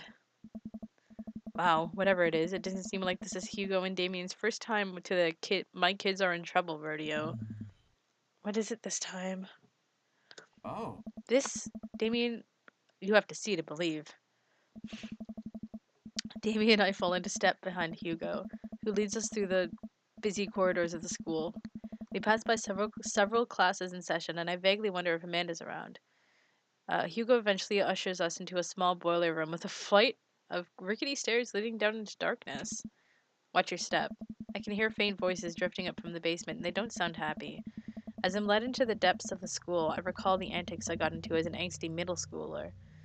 At least I had enough sense to stay out of the creepy basements. Ew. Of course, these fucking children. We find another teacher in a boiler room, tucked away in the back of the basement. With him are Lucian and Ernest, Hugo's son. Lucian has a bloody nose. Thanks for coming. I can't make heads or tails of this. I look around the scene of the crime and see a bunch of bricks, and some masonry tools scattered around. What happened here? Ernest punched me. Lucian tried to kill me. What? The room falls silent. I was not trying to kill you, dumbass. I was just trying to build a rock wall between you and what around you and see what would happen. You promised there was wine down here. You tricked me. Whoa, whoa, whoa. Wait a second. Lucian, did you try to cask of Amontillado? Ernest. I feel like I'm gonna end up loving, it's Munir. He looks a lot like Munir. I feel like I'm gonna end up loving Hugo for his literature quote, like, puns. Like, so, I think he's gonna be the first date I'm gonna go to before I do Brian and Joseph, and then go for Robert in the end. So, I think he's gonna be the next one I'll go to after Robert, actually.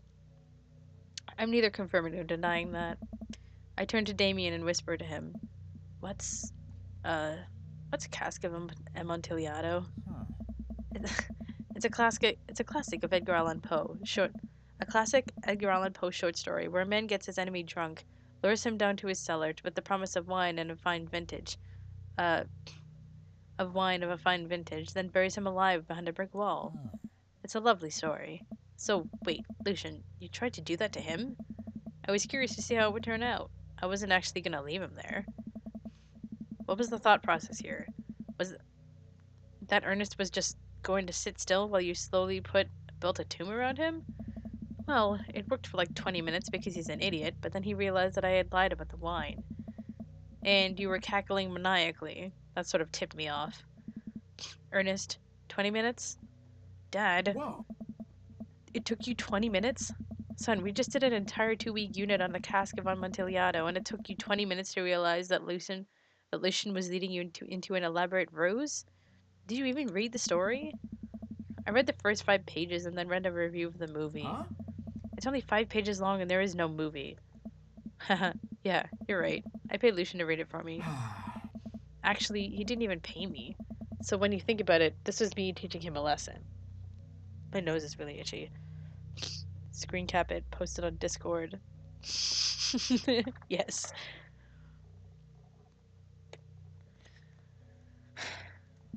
Damien and Hugo both have their heads in their hands. You guys are always telling me to engage in the literature, and I did. I don't see a problem here. Alright, I'm filing this under what the hell. Don't do whatever that was again. You two are both suspended for a week. Ernest and Lucian high five. The teacher starts to stomp up the stairs. Hugo, I'll cover your class. Take your son home. Mr. Bloodmarch, you too. Thank you for your mediation. We all head up the stairs and out of the school in tense silence. Lucian, Damien, and I all pile into my car and begin the drive home. Lucian immediately pulls his hood up and stares out of the window angrily. What hood? He doesn't have a fucking hood. I'm not going to therapy again. ...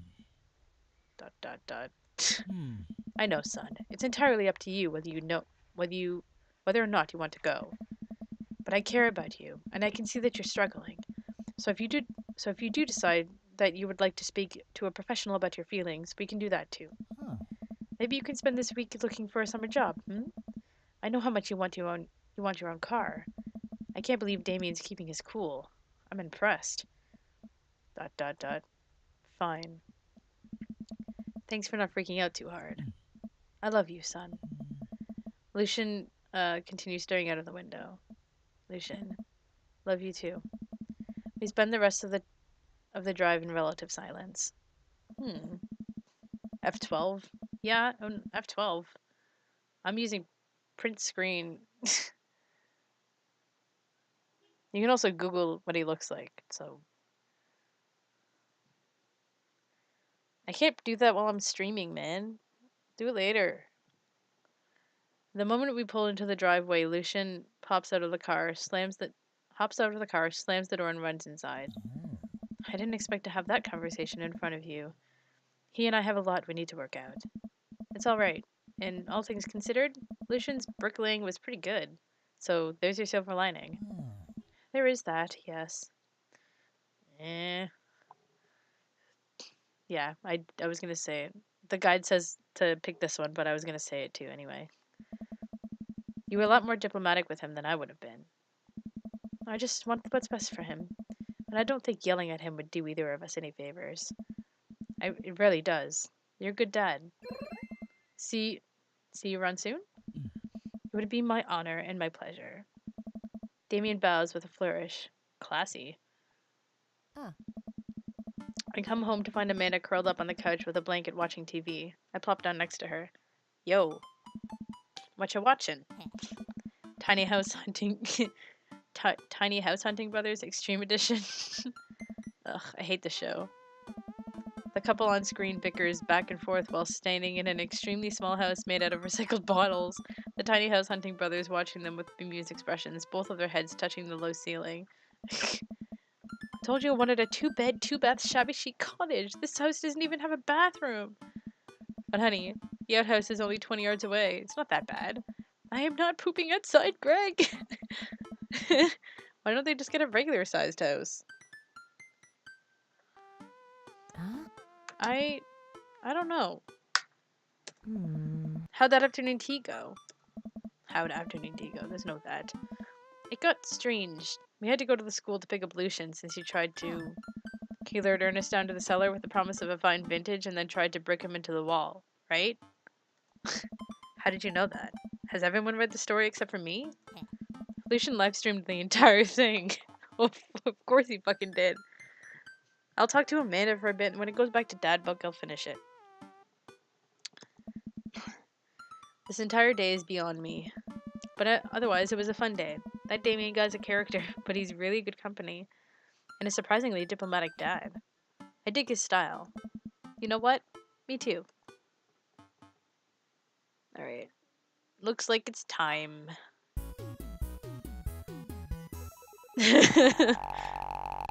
Automotive care. No automotive care. Yeah, I'm sensing boy. A romance between us. Mm. A chemical. Welcome. A chemical About romance. that. You must fucking said that. Alright. So that's all I'm gonna do now, guys. That's everything for today. I'm going to I'll probably scream this again. I will scream this game out. No, I'll stream this again next week probably or something. Ojo-sama. I feel like I should know what that reference is, but I don't. I'm dead. Alright. So next time we're gonna go Hugo, Brian, Joseph, and then finally finish with Robert. So you guys, I hope you enjoyed it. My Twitter is open. I hope you guys enjoyed this. And I will see you guys next time. And we'll see you at the Mirror stream next. Soon. Later. In like an hour. Alright. Bye-bye.